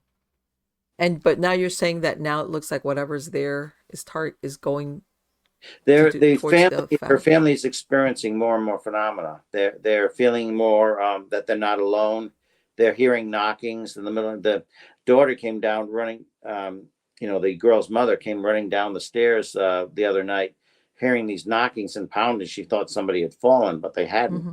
They're hearing knockings, and she's seeing things. The girl's mother turned around, and the door's open just a crack. There's an eye looking at her. Holy crap. but nobody was there. Nobody was there. Oh, jeez. All right. It's interesting because this girl, of course, because of her condition, she does get migraines. She gets severe headaches. Okay. And when she gets these headaches, she tends to growl. She grunts. She holds her head, walks around grunting and growling because she's in so much pain. All right. The grandmother, her grandmother, who I'm in touch with quite a bit, was when this girl was away at her father's during school vacation, April school vacation. Mm-hmm. The grandmother was there alone in the room, and she started hearing her daughter grunting and growling as if she had a headache. But her daughter wasn't there. She was at another house, a neighborhood away. And it was like almost like a residual, but a mimic. Yeah, mimic. That's what it was. Exactly, a mimic. Just hear this grunting and growling that her daughter does when holding her head when she's in pain. And she looked up and nobody there. Yeah, like she knew she wasn't there. I mean, it wasn't like, no. Very interesting. Right. Yeah, that sounds like a complex case, Keith. It is. It is very, very complex. And, I do have some colleagues in the field that are becoming interested in this, and they want to help out too. So sure. The main thing is this family's not alone. So many people that go through this are not alone. That's in the Conjuring house. That's the parent family. Before I met them, they were totally alone, and they're afraid of ridicule. And one of the youngest daughter of the 5 daughters, she was just a young innocent girl, and she made the mistake when she was at church. One of the priests said, Father, Son, and Holy Ghost. And she said, see, they have ghosts here too. So just innocently said that. And the priest talked to the family afterwards, said, maybe you want to find someplace else to go to church and go to school. What? Yeah. The priest said that. Maybe you want to go someplace else because your presence is disturbing people. So even the church abandoned them, and just all it took was an innocent little girl to say that. And they found out which house that she lived in. And so maybe you want to go someplace else. I'd be steamed. Oh, well, the eldest daughter, Andrea, was steamed. She had a few choice words to say, which were not. Let me tell you something. One time I had a case where both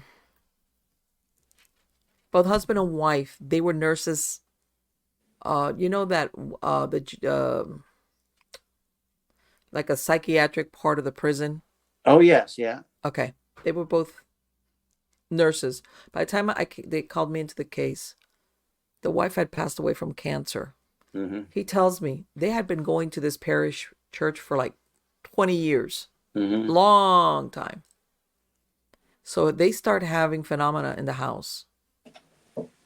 So he goes to see his priest and he goes, look, I don't know what this is. Can you come? And he said the same thing similar. The priest came and did like a real, like how quick can I do a house blessing? The drive-through version. Yes. Yeah. Drive-through the house blessing. Right. And then he was like, he says something like that. Like he says, I could see that his attitude towards me and his niece or his daughter and his niece that were the ones living with him had changed. And he told us, he says, I was afraid that if I persisted with this, we were going to get looked at because nobody supposedly knew what was going on. Because I've been attending this church for 20 years. And we were all of a sudden going to be looked at as what's wrong with you guys. Oh, yes. And he says, that's why I called you guys in, because I tried going the route of asking, and it was like, they're giving me a house blessing, like you're pulling teeth, and it's like not like they didn't know who I was.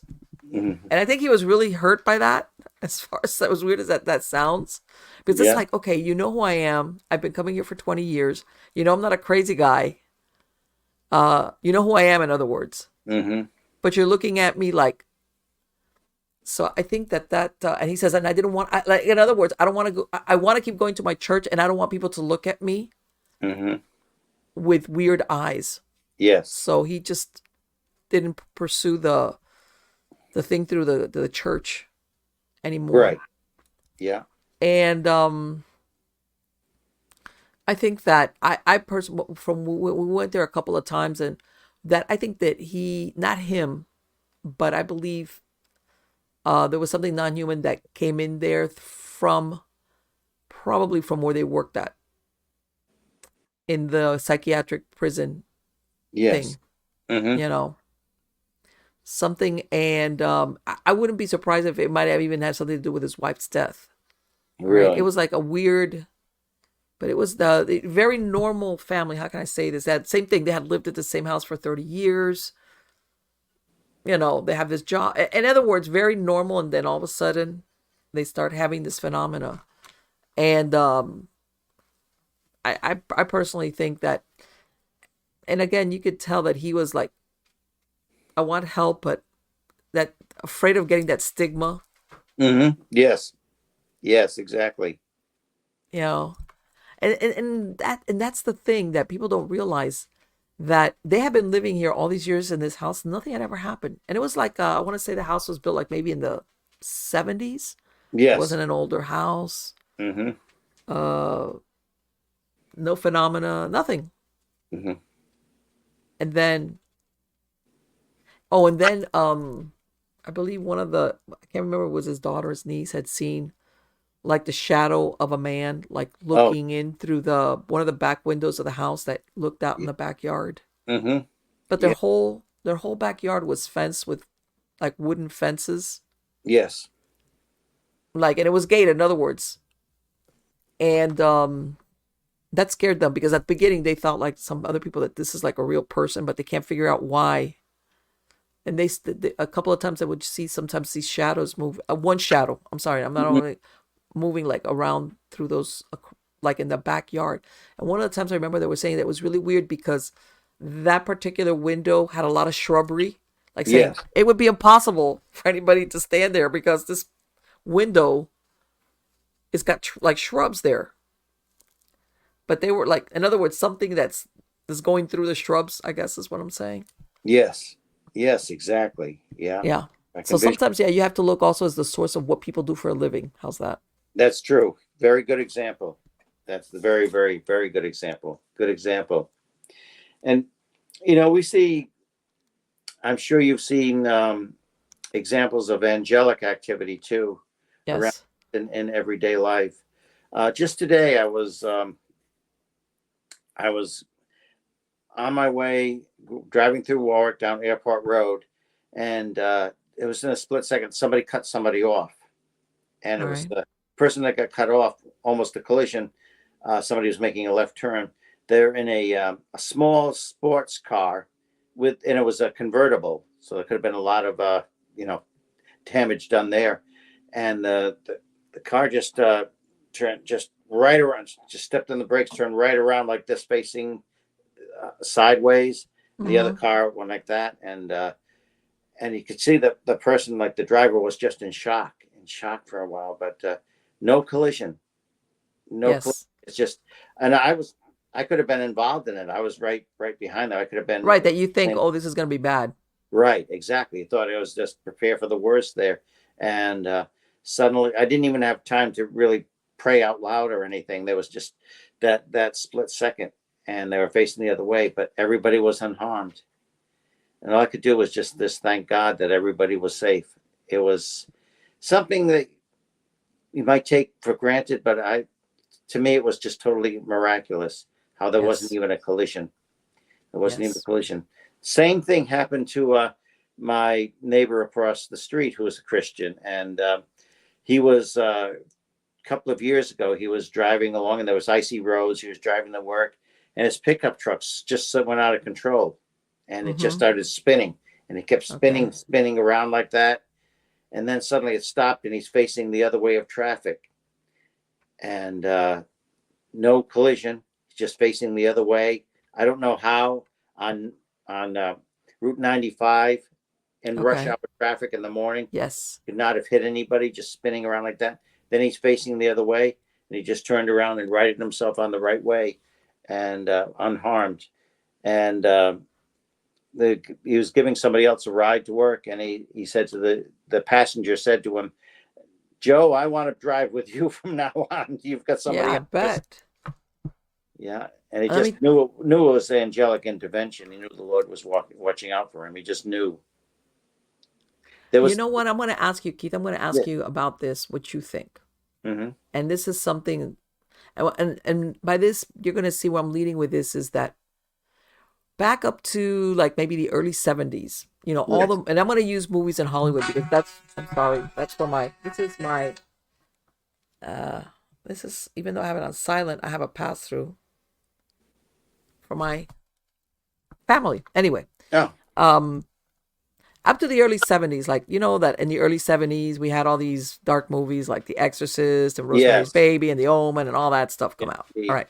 All right. Up to that, you remember we would have, all the Hammer films and all Yes. these. Yes. Very much. But I tell everybody, you know what? All these movies, even Christopher Lee with his bloodshot eyes, whatever. Right. At the end, the good guy and God would triumph. The guy with Yes. Peter Cushing Yes. shows up with a cross, Yes. Yes. whatever, Yes. Whatever the deal was, whatever.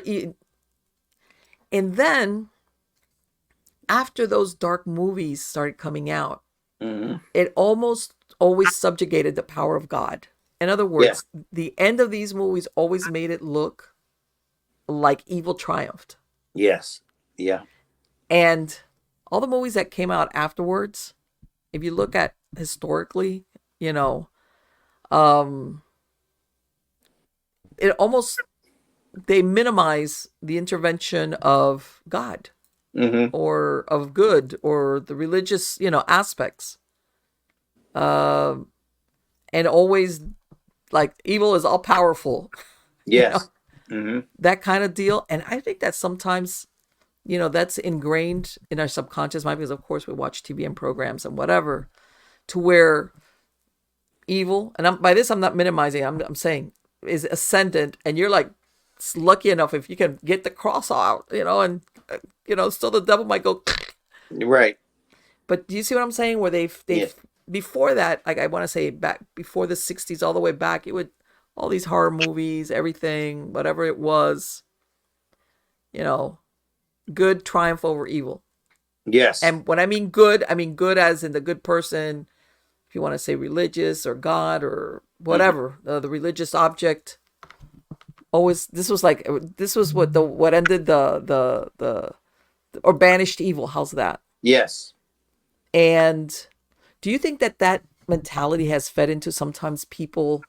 Oh, what's the word I'm looking for? Thinking that evil is omnipotent. How's that? Oh, yes. Yes. Yeah. Feeling. I think sometimes people do feel that evil is omnipotent, and I'm sure you've dealt with people like that too in different cases I've been on. It's like they're so concentrated on the Mm-hmm. evil, on the oppression, that they start thinking it's so much more powerful than the good, when it's not. Yes. Just the opposite is true, and that's what Yes. I try to get across to people. And when I'm doing a deliverance and I'm doing a house cleansing, I try to like paint a mental picture for them, and I pray that God will send a mighty warrior angel, a holy warrior angel, Mm-hmm. wielding a flaming sword of righteousness. I try to paint that mental picture because I believe that's what's there, and Yes. that is so much more powerful than. And of course, with provocation, people do provocation. They try to, Yes. more younger people when they're first getting into it, they try to do this provocation to get a Yeah. reaction from the spirit. I try to tell people, if they could see what they're talking to, they would never do Oh my that. God, If you they get could it. You see, get yeah, it, Keith. You get yeah, it. Yeah. if they could Yeah. only see what they're talking to. And what if it is somebody's grandmother that had lost her family? Do you really want to insult somebody Right. that is there and is cannot move on? If you believe Wow. that, why do you want to insult this person? Things like that. This is Besides that, I want to tell you what I think about as far as provocation or Oh yes. confrontation. What's the worst? You're talking to thin air. There's nothing there. Okay, Right. worse, if you have a non-human entity, you doing that, when I'm saying you, I mean the person, Right. basically you're extending an invitation for interaction. You're Yeah. opening the door. Hmm. You know how the vampire movie, he can't come into the house unless he's invited. Yes. When you do Exactly. a confrontation or a provocation, you're basically saying, let's and the demon or whatever's there going, oh yeah? Yeah. Right. Sure, absolutely. You want Exactly. to do that? Okay, we'll go there. Exactly. And by the way, they don't take you sometimes up on the invitation right away. Right. This Sometimes is it could be true. down the road. This is true. Very true. And that's what I'm saying. Sometimes, yeah, if it's a human spirit, like you said, grandma might be going, what? Oh, that awful young man, whatever. Right. Yeah, Exactly. it's like, oh my God, oh Lordy, Right. or nothing. There's nothing there. But like you said, without you knowing exactly what you're confronting or trying to insult or basically get in, you have to be really careful because, like you said, if you could really see maybe what you'd see standing there, Hmm. it'd make you poop in your pants. Yes. Exactly. And Exactly. basically, you're giving him an invite. Hmm. It's like, let's dance. And you Exactly. never want to do this because I hate to say it, you don't want that kind of what's the because I always think that a lot of these darker forces Hmm. there is always how's it, a suggestion that there's got to be some type of invite involved somehow, Yes. Exactly. The somewhere law in of the mix. attraction. Yeah. Yep. The But law of attraction. invite Law doesn't of always attraction. mean like an invite. Invite could Right. be taken in A different challenge. ways. A challenge. It can be a Yeah, challenge. a challenge, Yeah. um, stupid invocations that people don't know. They're like doing stupid stuff. Hmm. And they I think that sometimes that's why I think that confrontation, whatever, nah, Right. that's not a very good idea. Exactly, exactly. And there was the time when it was just before Sandra and I were married. It was like a week before, around there. And it was a Friday evening. I was coming out of work onto Pontiac Avenue in Cranston. And of course, you're just thinking about getting home and everything. It's a Friday afternoon, rush hour. And I'm waiting for the light to turn green at the intersection onto Pontiac Avenue. And all of a sudden, I heard this voice in my mind, a very soft voice said, when the light turned green, I heard, don't go just yet. So I didn't go on the green light. I figured, well, that's real enough voice. I'm going to wait here Mm-hmm. until people start beeping on me. Then I'll go. Right. And all of a sudden, this girl looked about 13 years old, went right in front of me on her Wow. bicycle, Oh, went right in front of me on her bicycle. And I clearly heard that voice in my mind, don't go just yet. wow. Yeah. And so Yes. Isn't that incredible? that was And, incredible. and thank God that you listened to that voice, right? Yes, That you didn't go yes. off. My God, my imagination's I working was overtime reminded, today. yes, just today on my way home, just before I came home to do this interview, there was these children in front of me on bicycles, and usually, children about 12, 13 years old, they'll know enough to at least, they may take their time, but they'll know enough to get out of the side of the road. There were Yes. these two boys. There's three boys on bicycles, and two of them were weaving in and out. One of them was right in front of me, and he just would not get out of the way.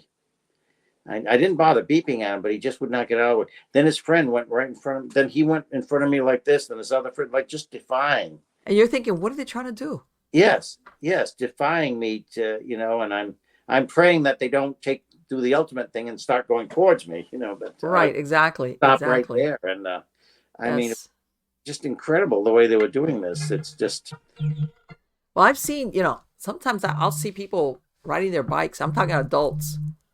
That is like, against traffic and doing stuff that I'm like, are you crazy? You got a death wish on you? What are you doing? In other words, that sometimes they have sidewalks or they have ways like that you could be safer. Like, what are you doing? Why are you? It's like, well, yeah, I've seen people sometimes do real stupid stuff. And I can understand when they're teenagers. Again, it's like, mhm, what are you trying to prove? right. It's like guaranteed the car's going to win. Exactly, exactly, exactly.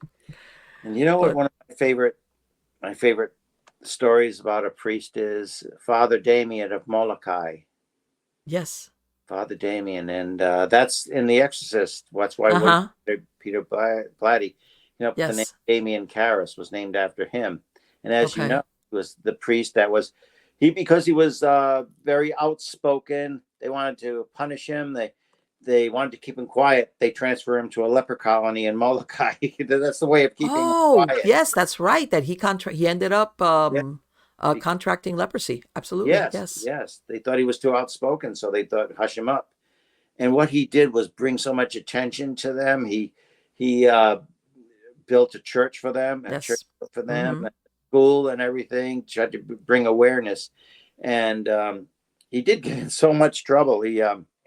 There was a young woman that I guess a teenager had no place else to stay. She was homeless, so he let Mm-hmm. her sleep in the rectory in a separate room. Right. Uh, and there was a younger priest sent to assist him, but also to spy on him. And There you go. this younger priest started his white church started painting in red.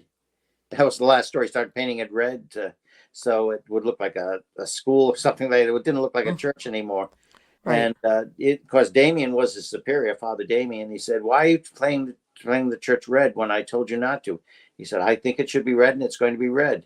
And Father Mm-hmm. Damien said, "Dear Father, if you paint this church red, I'm going to paint you red.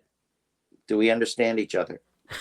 so, I so love it. I the love priest it. he Ah. transferred after that. He transferred, but Did they to ever get to canonize him? no, he was up for being canonized, but they never actually did canonize him Really? Okay. because they said there were not enough miracles attributed to him. There were no Uh, miracles. did Although you? what he did was like a miracle, and of course, as you know, the Yeah, final I was gonna did, say. he finally caught leprosy, and he got brought up Yes. all these charges and everything, and he caught leprosy, and he said this is the last thing he was going to do. Now, if he had any sins or weaknesses, vanity was not one of them. Well, Van- and the reason why I bring this up is I don't know if you heard the Catholic Church. It's like, okay, Marlene, are you gunning for the? They just they're in the process. In other words, the Pope just gave the thumbs up for canonizing what they call the first millennial saint. And it's a uh, young man. I don't know if you've heard of him, Carlo I Acutis or something like I've that. heard of him. I'm not sure of all the details, but I have heard of him. Okay, but he passed away like when he was 15. I think it was like, in other words, I think it was 2006, Mm-hmm. and they're making him a saint and the Ah, first millennial saint, and they're saying, oh, they've already had a couple of miracles, and I'm like, this doesn't. I'd be like, they're making him a saint. I mean, don't get me wrong. I'm not taking away from whatever because I don't know the exact details, but it's like, I don't know. I think it's like it's expedient sainthood. Like we want a saint to relate to the millennials. It's like oh really. yes, yes, yes. It's like what Mark is that? Saint. Yes, Yeah, I thought they had a higher bar, higher right. standard for sainthood, canonization, or whatever. But Mm, that's why I asked, and then case in point, here we're talking about Father Damien, who dedicates himself to to working with the lepers, yes, on an yes, island. People don't realize that's what some places had that would sending people that had leprosy to islands was the way of how they handled yes, yeah, the leprosy because people were very scared of it. And, yeah. and they originally they didn't really know how it was transmitted. Exactly, exactly. But Yeah. that's what Father Damien. He couldn't have been very vain because the last thing he did was he hired a photographer and told the photographer, "I want you to take photographs of me, as many as you can, in every stage of this disease." He said, Wow. "I will dress up in my priestly vestments. Uh-huh. I'm a white man. I'm a Catholic priest. I'll dress up my priestly. Wait till they see these pictures of a white man who's a priest, and then they'll realize the reality of this. It's not just the Polynesians. It's not just the native people Right. here. This can affect any of God's children." And Sure. so he had every stage of the disease as his skin was peeling away from him. He had Yeah. close-up pictures taken, dressed in his full priestly garments, and just like, but this is what this disease is, and this is what it does. These people need help, and he did so Yes. to I bring away. believe he also had some nuns out there working with him, right? Yes, yes, he did. He Mm-hmm. did. He did. And And what was it? I had never heard that story though. That he got for having a big mouth. I love it. no, He yeah, got yeah, he they got sent off to the leprechaun. That's pretty. they basically wanted to shut him up because he was too outspoken. So they sent him But to what was he? leprechaun. What was he? He had to have been outspoken about something. What was it that he was Just pointing out? just basically, if he saw something wrong, he'd speak about it, and he Mm-hmm. wouldn't be quiet. Even if it was in the church, if he saw something Yes. Oh among his no, fellow priests, absolutely. he'd bring it up, and he'd talk about it. He'd bring it up, and he wouldn't stand for it. So they thought they quiet him up. They, Let me tell instead you of something, brother. You defrocking have him, to they be sent him like, to the county. I don't know. See, that's the part I don't understand. His superiors, whatever they were, you Hmm. know, cardinals, bishop, archbishop, whatever. How could you sleep? How could you be sleep at night knowing that? Because how's this? If somebody says, a priest or a nun says, I want to go work with the lepers, I want to go there. That's Hmm. different. This is Yes. what if they feel that their vocation is to go there and work with the lepers. And of Yeah. course, this is pre-treatment times, people, you know, that's different versus sending somebody out there as a punishment. Yes. That's very, very evil kind of Yes. deal. Yes. It is. It is. It is very evil. It is very evil. And Yeah. It's like I'm gonna get rid of my whatever he is, but the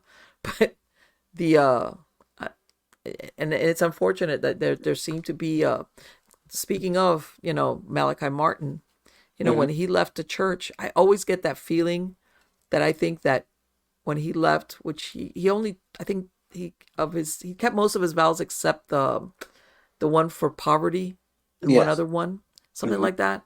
I think that I think he saw things in the church because this Hmm. was like what the six, that he himself was like, I want Yes. to be a part of this, but I don't want to be a part of Right. this. Well, he You never know, agreed. He never agreed with Vatican II either. right? No, I know he Very didn't. He was staunch original, proponent of that. Yes.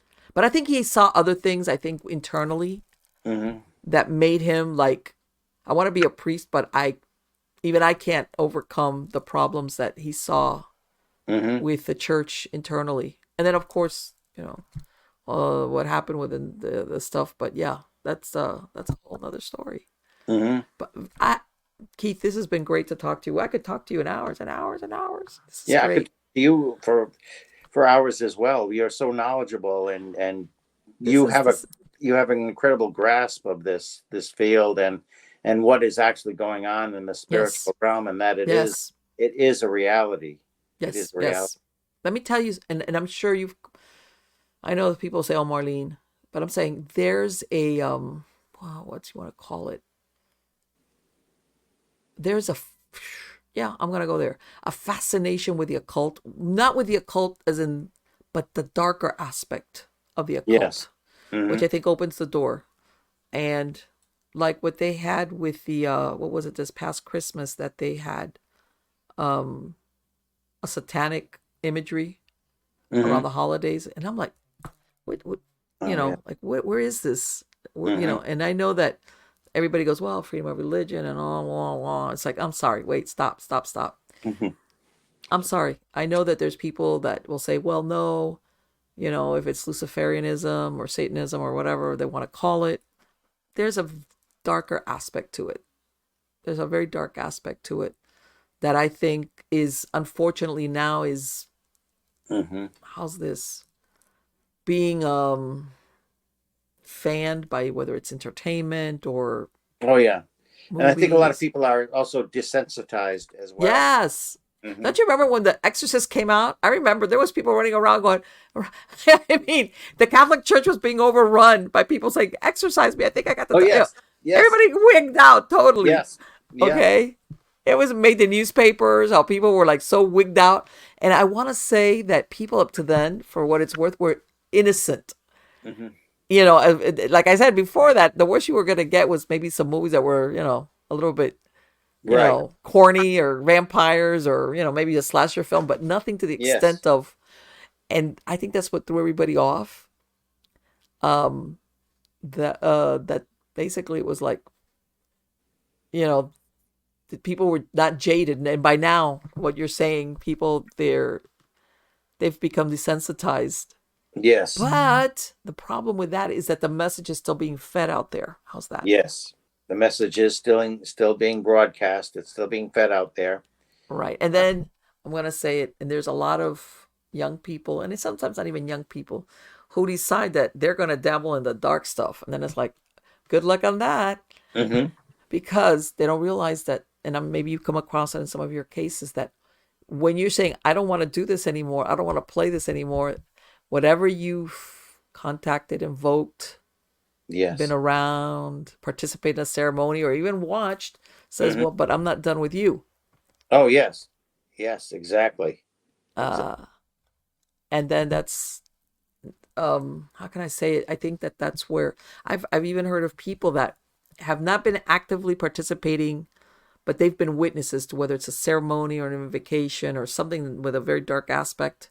Mm-hmm. And they sometimes get targeted, and they might have just been standing in the back of the room True. or Yeah. whatever. Yeah. I've seen that. I've seen that actually, Marlene. I've seen that where it will take the weakest link. Yes. It'll go to the weakest link Uh-huh. and everything. Yes. I was Yes. And you would think, how would they know? It's because it's a dark force. What do you think? exactly, exactly. I had some. I was working in a tool complex, a tool manufacturing complex, Uh-huh. and the I got friends with the dietary workers there, which because they worked for another company, and one of them I was sensing oppression in the cafeteria, Okay. and the one of the women I was friends with, she just spontaneously she grabbed my hand and said the Lord's Prayer, and she said I just felt led to do that. Meanwhile, then I worked in the basement. We're testing the tools been manufactured there, and heard a knock on the door, and I opened it, and there's the two women from dietary, and the younger woman. She was behind the counter. She showed me her wrist. She just got 3 scratches. What?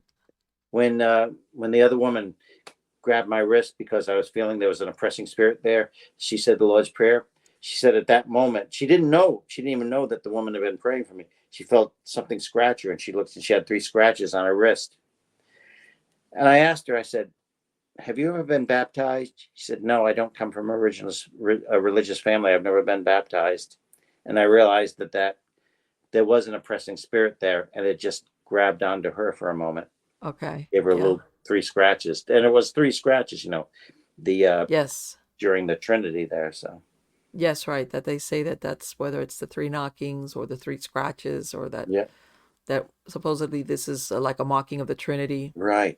And my Uh, brother and I were assisting on an exorcism back in the early 1980s, and it was quite a well. I think it was a dangerous exorcism, very dangerous, because it was an Hispanic family, a Puerto mhm. Rican family, and a young boy who was 14 years old was being taken over, and they asked if we would assist in the exorcism, and I said I would feel honored to.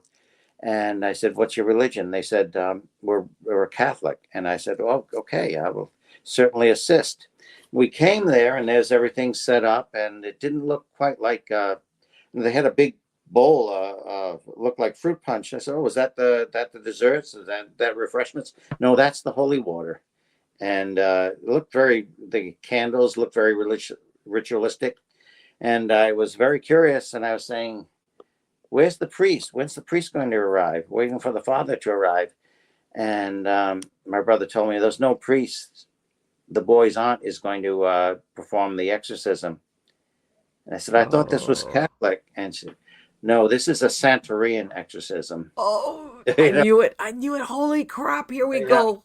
Yes, Oh. yes. And I didn't know that till I arrived. This is a Santorian exorcism. And there was one time when we were praying. We were sitting around in the semicircle. I was the only one, and his mother was doing the incantation, Mhm. his aunt rather. And I had my Bible open. I was reading scripture, and the spirit came out of him, and it started attacking everybody from the back of the neck. Okay. That's one of the entrance points. It's believed, and I think Yes. Martin talked about that. And Yes. I'm not, no, I'm thinking of the Atlas, but there's one back here, right here in the yes, vertebrae. Yes, go ahead. yes, yeah, it was like right at the vertebrae where it starts, and Mm-hmm. base of the skull there, the occipital bone, and Yes. everybody was feeling that something grabbed. My brother felt it. My brother felt it, and he felt suddenly very extremely hostile, but he just shook it off. He fought it off. He concentrated. The woman next to me, the young Hispanic woman next to me, suddenly grabbed onto her, and she screams, "Oh, Dios mío!" She's screaming, "Get it off! Get it off! Get it off! Get it off!" And she's screaming and crying and sobbing. Right. It did not touch me. It did not touch me. Not that I'm saying I'm a holy. No.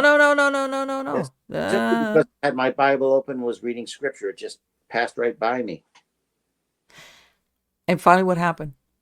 It was an exhausting. My brother and I got thrown around the room, even though it was a slim 14-year-old boy. Tried pinning him down, and it was very, very hard to hold him down. And he started, he was screeching and crying out. Then the exorcist herself, rather a short, stout woman, suddenly she rears up like this, and she falls back onto the altar. And, and she goes into apparently a ground mal seizure. Then she gets up, and her eyes are blackened and narrowed, and she's got this smirk on. She got mounted. She got mounted. Her familiar spirit had gone into her. She had a little black Buddha statue. She said, "That's where my familiar spirit lives." And yippee! Oh, this is great. Go ahead. I'd never seen a statue of a Buddha painted black before. This was painted jet black. She said, "That's where my spirit lives." And it came into her, and she's, and talking in Spanish. She's got this, suddenly her voice has changed. She's got a high sing-songy voice. And she's saying, "Gather round, I will tell your fortunes. I will tell your fortunes." And everybody runs over all excited. And I'm like, this is not what we came here for. This is. Yeah, I was going to say, what happened to the exorcism? Yes, right.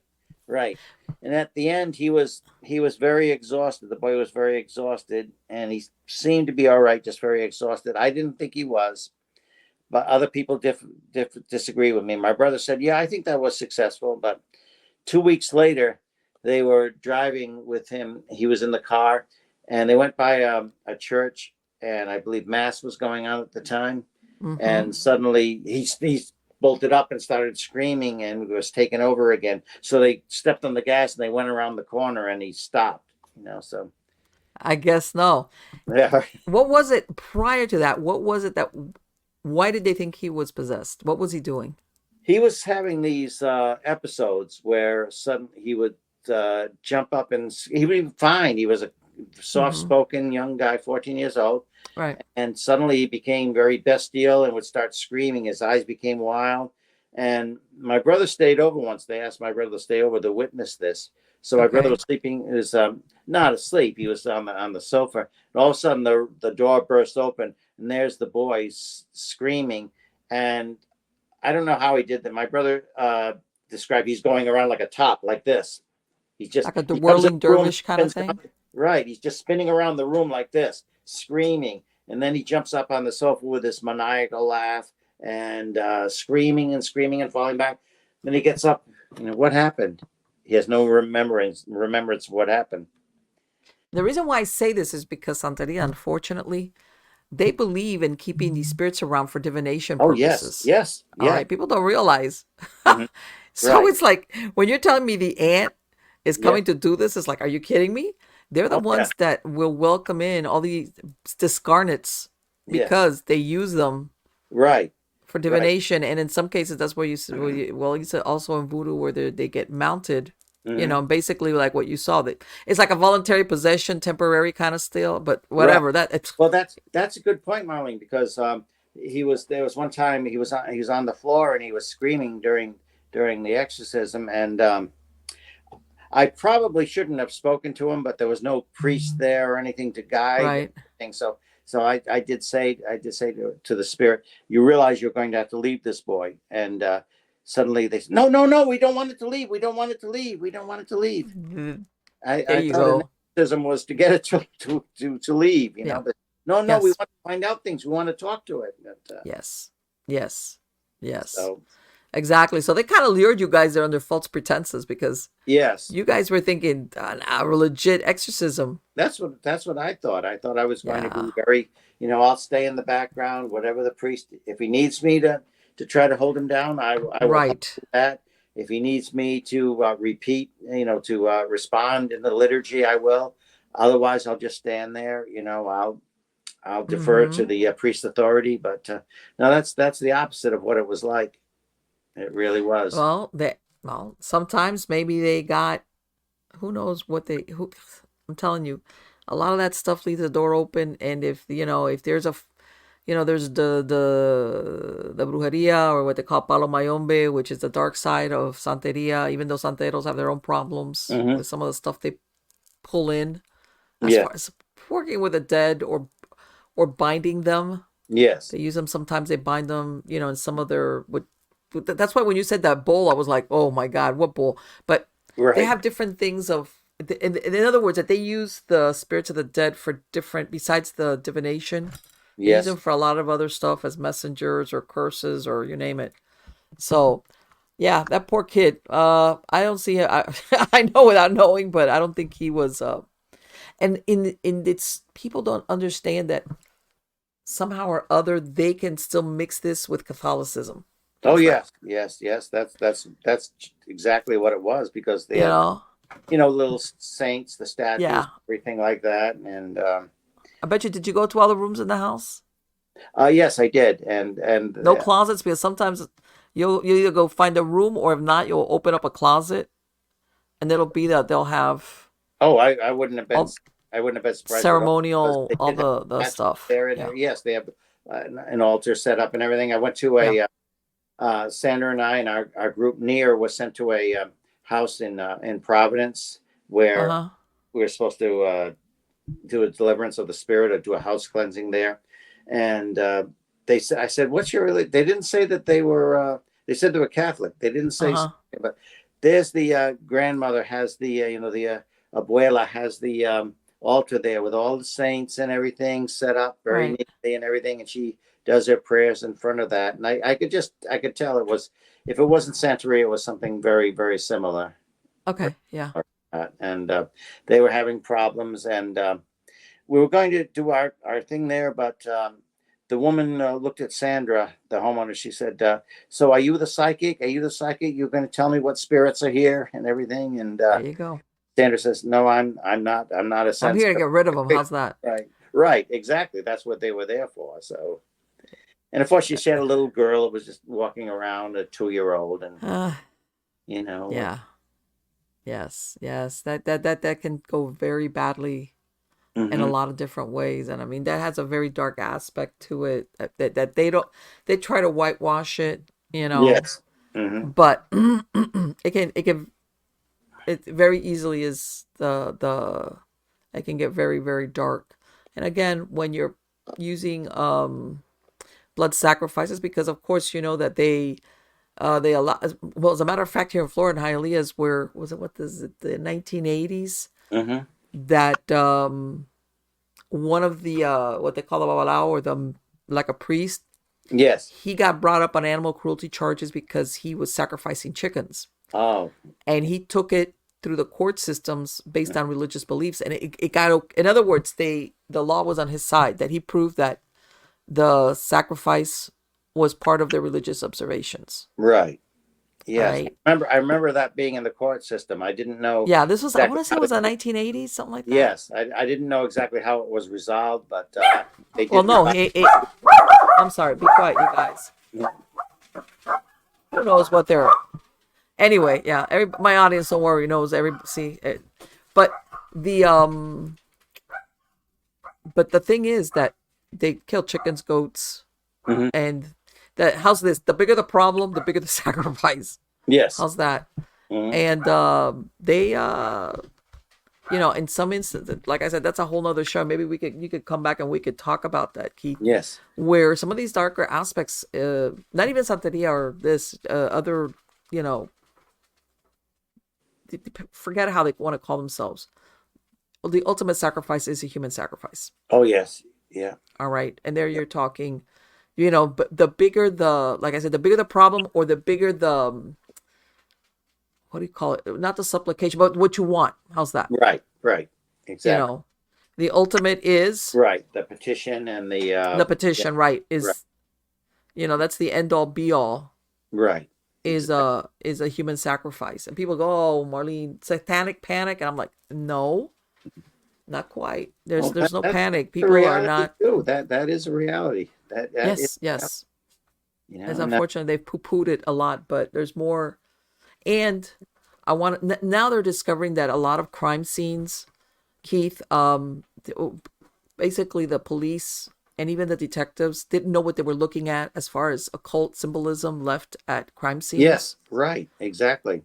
um, because they just didn't understand what it was. Yes, we were in Precious Blood Cemetery in Woonsocket, and we have um, a saint. She was not canonized, but people still refer to her as a saint that's buried there. She was a stigmatist that's Okay, actually buried there in Precious Blood Cemetery. And she died at age 33 and was born in Quebec in a manger. She was born in a manger, wow. so did meet some of Okay, and but there we were there, and our friend Brian Hanwha he always wanted to take Sandra and I, because he lived nearby, to show us the cemetery. And beautiful under the full moon. The statuary is just beautiful. mm-hmm. It's unfortunately there's a lot of spirit activity there. Part of it Yes. because it was flooded out in the 1950s by a hurricane, and they lost a lot of the bodies. And Okay, nobody so knows if people are buried in the right spot there now. So, and there's been sure. cult activity, but we just before we left, and there was a beautiful full moon and everything, beautiful night. It was May 1st, and this is quite some years ago. It was May 1st, and the we found a dead cat, and There you go. it was pretty hacked up. It was mangled. There were bugs all over it and everything. Mm-hmm. And I was recording. I had my tape recorder going, and it's and of course Sandra's saying, "Oh no, oh no," and we're talking about it. How terrible that is. And when we left, I said, "Brian, you mind if I start playing my recording?" He said, "Go ahead." I put the tape in, and then you hear when we come across the dead cat, and it's and you hear Sandra saying, "Oh no, no," and then we heard a voice say, "Good people, what's a dead cat?" Oh, Uh, it was just like that clear. Good people, mm-hmm. what's a dead cat? And it Yes. dawned on me, this is May 1st. This is Oh, Mayday. Yes, this is May Day. This is Yes. Beltane. Yes. Now Beltane. Yes. in the general and Orthodox pagan religion, Mm-hmm. packing a cat up is not part of their ritual, but that's not part. It's very life giving, of course. But somebody will take that. It's Beltane. I'll do a ritual tonight. I'll do a satanic ritual, and I believe that was a sacrifice there, and the spirit was still Absolutely. That's hovering what it around, was. and Yeah. very archaically, because we were just there investigating and taking a tour there. It said, "Good people, what's a dead cat?" And you know what's unfortunate about that? Um, that EVP was taken away. What do you mean? Sometimes you have an EVP recorder voice. Can be a Class A one. The Yes. next day it's gone, and Whoa. this wasn't gone the next day. I was meaning to upload it. I was going to upload, Mm-hmm. have it to play, but when I tried to play it again, it was a Class A. A few weeks later, when I went to upload it, it had faded, and eventually Wow. it was totally gone. There was, I mean, I can tell people what it's saying, but you can't really. It was just when we first recorded it was a Class A. Good people, what's a dead cat? As if somebody was just standing there with Right us. there. Yep. Exactly. Hmm. Let me tell you something. I tell people cemeteries, you don't worry about the dead people. What you have to worry about is the people that go in there doing, Oh yes, definitely. whether they're, forget the stealing of, of stuff or graveyard Yes. dirt. But there's a lot of people that do. Yeah, the They either do the invocations there, the spell work, or they right. dispose of the items Hmm. in the cemetery grounds. Right. I Right. remember one time I've always had chickens, and this was 5 years, 5 or 6 years. I had one Hmm. of these little bantams, laid like a dozen eggs, got a bunch of chicks, had too many roosters. I put them up Yeah. for sale. These are the smaller little. I had those little bantams. They were very popular because people that wanted a couple of chickens. Hmm. So I had like 3 roosters. It's like too many boys. Halloween night, I get a call. I had put like a little ad. I can't remember, where did I put the ad? I can't remember. I think it was Craigslist or something like that. Yes. selling. No, it wasn't. I can't remember. I think it was Craigslist. Anyway, I got a call from. I could tell it was a younger guy. Hey, you still have those roosters for sale? I said, yeah, yeah, yeah. Well, I want to buy all three. Really? And I went, no, I'm sorry. Nah. Hey, yeah, I may believe my husband. No, he told me he sold them all. I was like, you son of a gun. You're going to sacrifice these animals. And they're not going to be my roosters. Yeah. That was, it was like, yeah, you must think I'm stupid. But you knew what was going on behind the scenes. Sure. Yeah, of course. That was guaranteed. It was like guaranteed.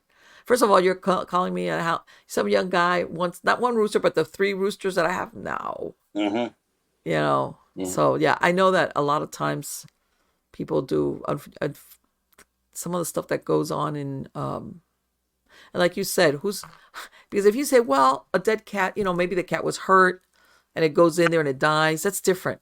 It happens. But when you have an animal that's been hacked up, yes, that's unfortunate. That speaks to something else. Exactly. And the night before was Walpurgis Knot, which yes, been the sacrifice there too. And yes, I want to ask you, Marlene, you do get involved in cases like this sometimes, though, right? You do. Yes, because I've been having a heck of a time when I get clients, because I can't just fly out to every place. And right. We used to make a joke about we need the near jet, but I was afraid too many people would take us seriously. You guys get a jet. No. Yeah, it's like, oh, I wish. Right. So I try to network with people, and I've been having the worst time finding groups that will even touch or look into a case that's potentially demonic in Florida. Well, yeah. Like I said, what I talked to you before we started recording was that I do a lot of consulting behind the scenes. First of all, I'm bilingual and I do have knowledge of that. And I have worked in cases where, whether it's, besides the regular haunting, but there's a darker aspect, or there's anything having to do with either Santeria or the voodoo, or what they call out of Brazil, candomblé, which, as a matter of fact, in this last training that they had at the exorcism in the Vatican, they had one course that was specifically about Brazilian dark magic. Oh, really? Yeah. Wow. Specifically dark magic, that type of dark magic. And they're very similar, but at the same time, they're like the voodoo and the Santeria and they're the same but different. They have their own. And I'm gonna real quick before you forget. You said that pain, that thing in the neck. Yes, right. Yeah. Okay. The origin of any of these things is it's the African diaspora that came over with the slaves. But originally in Africa, there's something called muti magic, MUTI, okay, which involves human sacrifice. And as a matter of fact, in South Africa, at one point, they even had a special police unit that was investigating murders because they were ritualistic. And one of the things that they find is one of the bones that they consider it a power, what's the word I'm looking? That you could take from a body you sacrifice is what I believe it's the atlas bone, it's right there in the neck, in the back of the neck. Yes. In other words, possessing that bone, okay, is like a charm, like a power charm. And then of course, they pick their choice of victims is usually depending on what they're trying to achieve, virility, innocence. Like I said, the bigger the problem, it depends on what they're trying to accomplish. Yes. But that right there, that muti magic, that's one of the things that they have found is that they hold on to it. How's that? Yes. And if anybody remembers, this was a few years back. There was a little boy that was fished out of the Thames in London, that he was basically dismembered, and they found out he had come. I don't want to say it was Nigeria. Maybe it was Nigeria, but anyway, they basically he didn't have his arms on him, but they found like one of them. Why they put together why they thought he was a sacrifice versus just somebody killed him. Besides the missing body parts, he was missing that bone, and the color shorts that he was wearing, and even what he had been fed. Like he came from Africa, stayed in Germany, and then he was brought and in other words, he was brought expressly as a sacrificial victim. All right. So when you said that thing about the bone, that's what the reason. That's why. Ah, that's Yes, that that's is out of your enlightening. Very because a enlightening. lot of these religions, they're based out of what's called the Yoruba Hmm. people, and that's one of this is even pre, you know, the belief system. But now, yeah, they as a matter of fact, they even now they have a big problem with murders. That what was it? Now they since the government now made laws against killing people, Hmm. what they'll do is just like let's say if they'll take hands or take whatever part of the body without killing the person. Hopefully, like Right. they don't outright kill you. Yes. Like Yeah. I was reading recently, like they had a young man Hmm. and he got attacked and they hacked off both of his hands. Ah. Luckily, a security guard came by and hurt him. I guess they threw him in the bushes Hmm. and saved him because otherwise he would have like bled out. Right.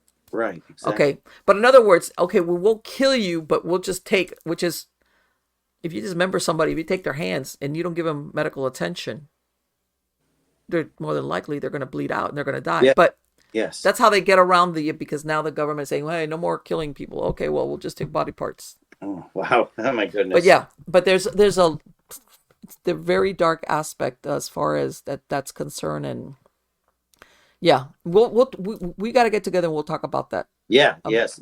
Definitely. you Definitely. know, because I worked with. absolutely at the base of all of that is Yes. demonic. Yeah. That's evil with a capital E. Yes. Yes. It is. It is. And that place I worked at, where we made and tested the tools. I had Mm-hmm. a worker there. I was a supervisor of the department. Had a worker there. He'd just come from Africa, and it was a cute little guy, very cute little guy, high pitched voice and everything. And Mm-hmm. he told me his uncle was a mortician, and that's what he was going to be. He wanted to be a mortician. That was his goal of coming to this country, to be a mortician. Mm-hmm. And he said in his country, I'm not even sure which country he came from, which province, but he said sometimes they don't clean up the bodies from traffic accidents right away, or if somebody dies in the side of the road, they don't always immediately clean it up like Mm-hmm. they do in this country. But he said his uncle would sometimes take the bodies, and whoever claimed it first got to take it to his mortuary, and he would get the money for it and everything like that. So that's what he wanted to do here. And I said, I patted him on the back. I said, I'm sorry. You have to go to mortician school. You have to get your license. This is Right, right. It's not gonna want to open up shop. yeah. No, I just wanted to do it. I just wanted to do it. Let me I tell you. mean, he was cute in a way. The way he's so Right, believed. to him, it's like, man, what He was so I innocent. guarantee you, his there's 20 last year. So I want to say it's about a year ago. The director, well, not the director, the manager of the morgue at Harvard, Mhm. at their anatomical college. Yes. People they can give their bodies over, for anatomical research. Hmm. Well, he had worked there for like 30 years. Guess what he was doing? He was selling the body parts. Oh my goodness. Selling Because them to who? Just anatomists, what? Oh, wait. Well, see cultists, and what supposedly happens is after I guess the anatomy med students, whatever they yeah. done, they turn him over and he's supposed to get them cremated. Yes. And he had contracted. He even had crematoriums that was like come and pick up whatever's left of the whatever it was. Right. Well, he's turning around. He's selling them on Facebook. He was, and he got Oh my caught. He got goodness. busted. Sounds like the He dark web. He would have to sell these off. no, that's why I was like, Oh man. and Good. he had there's as a matter of fact and you know how it came out. You want me to tell you how it came out? Yeah. It's really funny because you live to think of these things like how this is Harvard, and people, I'm sure they donate their bodies with the best intentions, like, hey, might Yeah. as well further research or whatever. Mhm. Turns out there's a guy in Pennsylvania, and he runs this little a museum because apparently it's not illegal to own body parts Oh, like skin, heart, bones, right. whatever. Right. Okay. So he has, I think he doesn't have it anymore. I'm not sure. He has a museum called Memento Mori, and he Ah, would even make different things. He would mhm. tan skin, human skin. He would Oh, make dice, yes. fetuses, you name it, Ah, weird my stuff. goodness. So anyway, he's doing this. He's married, has a falling out with his ex-wife, and apparently, I guess it was a bad ending kind of deal because he Yes. had like one of those injunctions put against him. Right. Right. And I think his ex-wife was the one that stayed in the home. Hmm. So one time she goes down to the basement and she finds buckets of body parts. I think those 5 gallon or something body parts. Yes. And I can't say that she didn't know because come on, if you're married to the guy and you know he Right. has his museum, but I think she wigged out thinking, "Holy crap!" Or she saw, I don't know. Bottom line, she called police, or she was really doing a number on him. Hmm. She called police, and that's how the police got introduced to it. Real. Found out. Wait a minute, where are you Yes. getting all these body parts from? Yeah. What? So that's what led them to this guy in Harvard morgue. Well, Hmm. not their morgue they're at. And from there, it led to a mortuary in Arkansas. Like all these people that were places that were supposed to be disposing of these remains. Yeah. Yeah. Turns out they were networking and selling all these body Oh my parts goodness. all over. Talk, and talk about underground trafficking. and that's why I'm saying, coming back to what you were saying about this gentleman, Yeah. people don't realize that there's, besides the trafficking, you hear this trafficking of human organs. Hmm. There is trafficking of human body parts, Oh my goodness. like really like disturbing things that you look at it. Hmm. And there's one picture of him. I looked at it in Facebook, and he's holding like a bunch of rib bones, human rib bones, and he goes, "I'm selling these for like $500." By the way, this stuff is not cheap. I wouldn't think it would be. This stuff is not cheap. And Wow. one of Like, the guys that was in there that they kind of followed through as far as buyers, the right. police get there, and he's got a bunch of skulls in his house, Yeah. Yeah. and A bunch of skulls in his house. Wow. his the police, first thing they say is, "Hey, is there anybody here inside the house?" And he goes, "No, just only my friend," and he's got like a scarf wrapped around the skull and stuff. But Hmm. yeah, it's like, okay, but yeah, getting back to that thing about like yeah, very disturbing, kind of dark, and Yes. we laugh, but yeah, Yeah. there's also a big layer of occult stuff Yes. there going on there, as Um, far as what they do with that. But anyway, it has been wonderful. We got to get together again, Keith. We got we to talk do. We about this. And do. yes, let me know. I will send you how to get a hold of me through my phone number. Thank you. I appreciate it because it is so difficult to network. I mean, you can Yes, network with other groups, but I say you're looking for cases. Yes, well, I have a case for you, but it might involve something, yes, non-human, and, yes. and then I kind of lose touch with them after that. Sure, I understand, and I know that unfortunately some groups, they also dissolve very quickly Hmm. when they find out it's not like all the paranormal shows. Like, in other Right. words, that Right. sometimes you Exactly. go to stuff and it's like, nothing's Yeah. happening here. It's like, yeah, that occurs every. Right. Again, thank you so much, Keith. It has been Oh, absolutely you're very welcome. wonderful. For my podcast listeners, how can they find you? Is there any way? Yes. Go to nearparanormal.com. Mm-hmm. And we also have a YouTube show. Okay. Ghost, it's the Ghost Arnear show on youtube.com. Okay. And if you're looking for Keith and Sandra Johnson, we're easy to find. Okay. Keith and Sandra Johnson, Keith Johnson, Demonologist, anything like that, you'll be able to find us. But Near Paranormal is the easiest way. Okay. Yep. Excellent. Near, Excellent. We gotta come. We gotta get together again. yes, But yes, like we I do. said, I'll be sending you that email and everything, and we'll take it from there. But definitely, you got to come back, and we got to talk some more about this. It's very Sure, interesting. definitely, definitely has been a pleasure. Thank you so much. Likewise, I loved it. I loved it. It's been great. Take care. Take care and God bless you. Likewise. God bless you. Bye bye. Bye bye. Wow, huh? I'm sure he's got stories. I mean, I'm not gonna be like, okay. And 4 hours later, Marlene is still asking him about his cases. But yeah,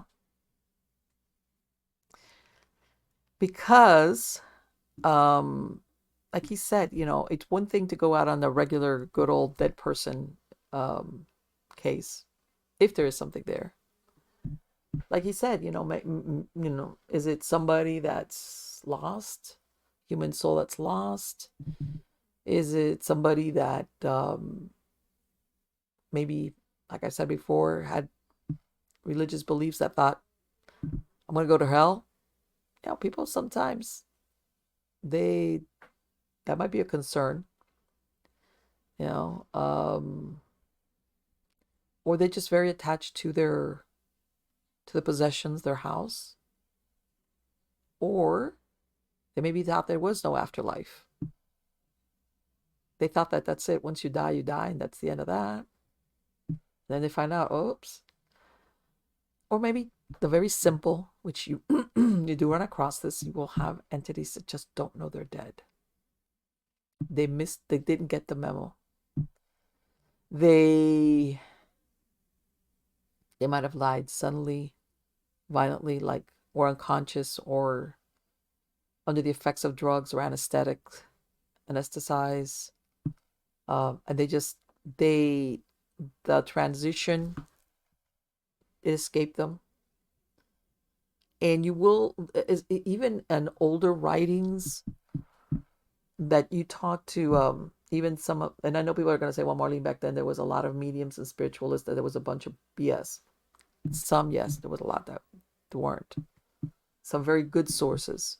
I'm not talking about the people with that had the thing coming out of their nose. I'm not talking about that.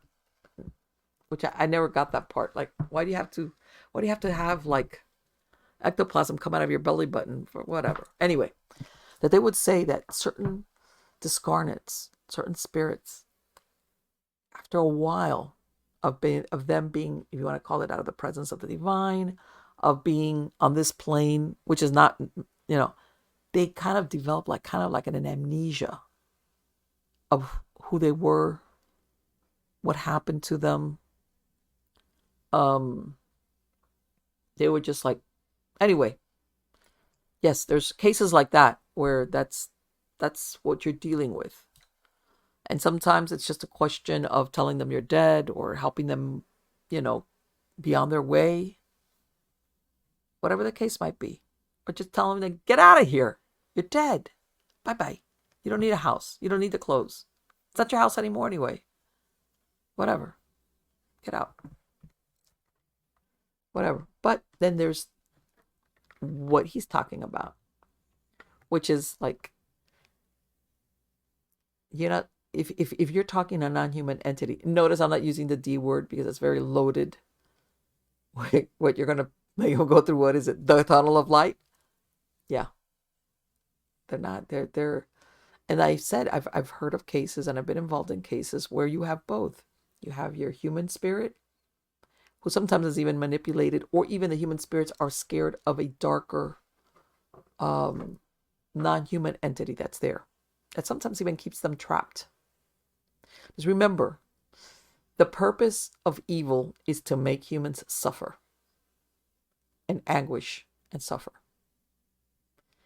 And if you can do that even to the human soul or spirit, and in other words, a non-corporeal, that's just as good as tormenting the living. I'll torment the ones that are here too. I'll trap them here. I won't let them go into the presence of God, into the presence of the divine, where all human souls want to be. All right? So, and this is, sometimes what Keith, without knowing the particulars of his cases, that you come across, and has happened to some paranormal groups, where they go into cases and they think it's just a regular old haunting, whether it's a residence or whether it's one of these historical places, then come to find out there's something darker there in the background, right? And like everything else, you never know what the source of this is. Let's put it this way. If you had somebody involved in occult activity, they're not going to come out and say it, or if they did some spell work or invocation, or if you look at the other, which is what he was talking about, this place where it had a retreat close by. People can go, well, Marlene, religious people are allowed to go into retreats. Sure, of course. But a lot of times a retreat was double speak for, we need to get you to lay low. And we're going to send you to this retreat house. Yes, and maybe some of the other people, whether there were nuns or priests, whoever the retreat house was for, are okay. And as a matter of fact, we want you to be around them so that maybe they'll like church you a little bit. But a lot of times these retreats were places that they would put religious members who are having real, by this, and I'm not talking about health problems, okay? I'm talking about lapses in their vows or darker stuff, right? And like I said, in that Hostage to the Devil, he talks about how a priest became possessed. I mean, in other words, just because you're a priest, let's say, and we're going here the Catholic route, just because you're a priest doesn't mean that you might not have voluntarily put yourself in the grip of evil. It's like one thing you're thinking, hopefully not, no, or something. But and I'm gonna go down the road, and it's like, okay, Marlene, you're picking on the priest, right? No, I'm not. But you know what? There's times that you would think, well, there's people, whether they were nun or a priest, who go into religious life because they felt a vocation. This called to them. Their soul was like, I want to do this. But there's others, sorry, especially with a priest, who went into priesthood, and that was not really their motivation for entering the religious life. All right. One of two things: either they fooled themselves thinking I have a vocation, even though, and I do know that when somebody applies to become a priest or a seminarian, they screen them, and I know they turn away sometimes people that it's like, no, you're not. You might think you have a calling, but you're not priest material. That happens, but enough have slipped through. It's there's facts are facts, where they go in there for the wrong reasons, and they knowingly go in to become a priest for the wrong reasons, all right? Because the position will afford them access to certain people, certain places, or they fool themselves thinking, oh, I have a calling, but really what's driving their true, deep motivation to go into religious life is something darker as well. So I guess my point is that, like he gave that example of that retreat house, that there could have been people there with dark attachments. Absolutely. That some of it floated over. Of course. Yes. And I knew it. When he said that, I was like, oh, there you go. Yep. And by this, people in religious life, doesn't mean like, hey, everybody, every nun, every priest that had a problem, a lapse, a doubt in faith, whatever, is like they were demonically possessed. I'm not saying that, because everybody at the end of the day is a human being. All right. I'm just talking about that there among them, there was something walking with them. Okay. It was very dark.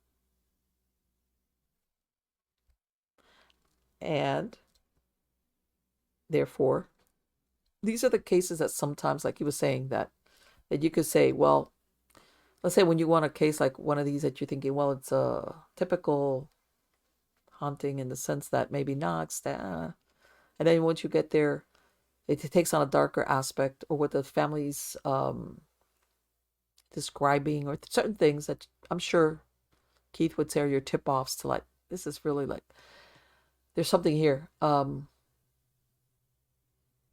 that all of a sudden it's like, and I've said this before, I wasn't, when I told them, okay, there's paranormal groups that you say demon, they're like, I'm out of here, bye. Okay, just like there's priests and everything. Then hopefully there's some that say this is above my pay grade, but they don't leave the poor family hanging. They're like, hey, see ya. No, they hopefully get a hold of somebody like Keith, who has got connections with priests and this and this and that, and help these people out. All right. And how can I say it? In other words, paranormal research, I know some people are very entranced with it. But I've said this before so many times, there's always a darker aspect to it. There is. There is, because of what it looks like at first blush might be something beyond that. Beyond that. And if you don't know what you're doing, or if you don't know how to recognize it, it could be a big problem. And also the part where you research, like, how did this come about? Okay. Because again, that retreat, the people living there, yeah, it could be the source, but it's like, how did this thing get a foothold in there? How did that happen? And that's where you got to really get people to be honest with you. Okay. Or maybe it was somebody, maybe it was prior occupants, but there's something there. And sometimes you need somebody like a Keith to realize, okay, we gotta, you ask yourself.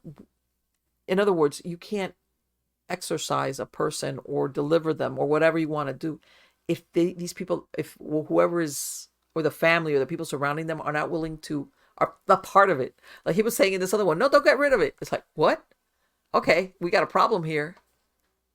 Yeah, you. In other words, you got to find out: are these participants, how willing are they to step back from this and say, we want absolutely nothing. The reason why I'm saying this is, I'll go into my other thing. Let me continue my soapbox for a little bit.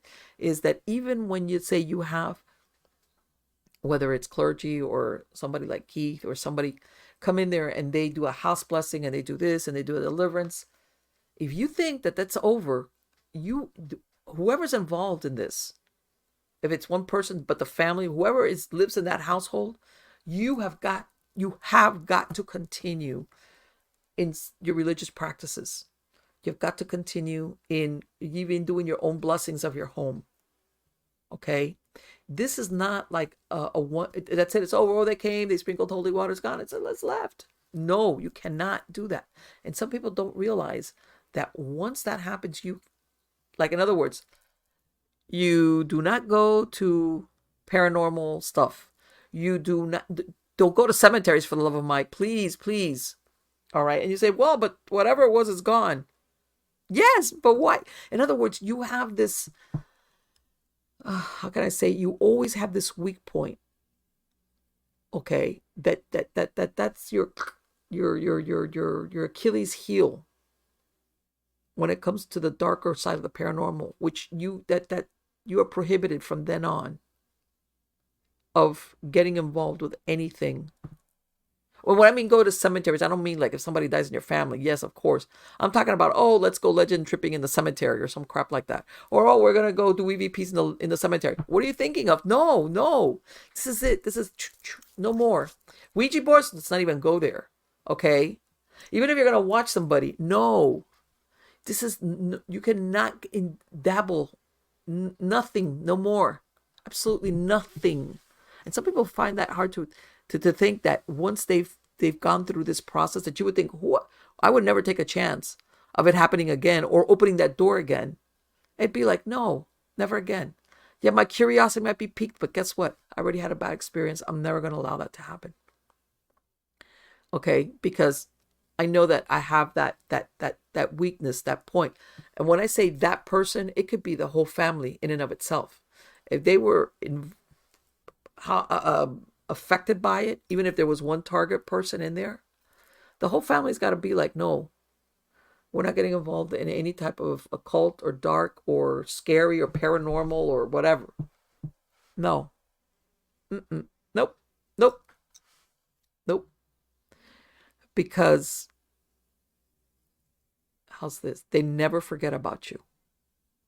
And I'm saying they, because it's a collective they on the other side that's dark. They never forget about you. And people say, wow, Marlene, you're being so fatalistic. I'm not. It's just the way it is. No. So, I mean, hopefully I'll be able to bring Keith back. I gotta get a hold of him and let him know he can get in touch with me. And I hope you like this show. I've got a lot of great guests coming on. Please go to MiamiGhostChronicles.com or mppellicer.com. There you can sign up for my newsletter on Substack. You can also find Nightshade Diary and Supernatural Storytime, which are the different podcast series that I have.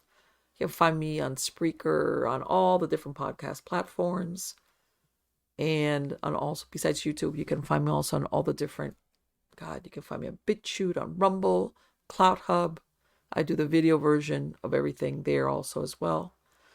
And yeah, it's a very interesting world out there, isn't it? Very interesting. Yep. And you should, if anything, this interview should prove it. So again, thank you so much for spending this time with me. I look forward to our next meeting. And remember, you are all wonderful. Till next time.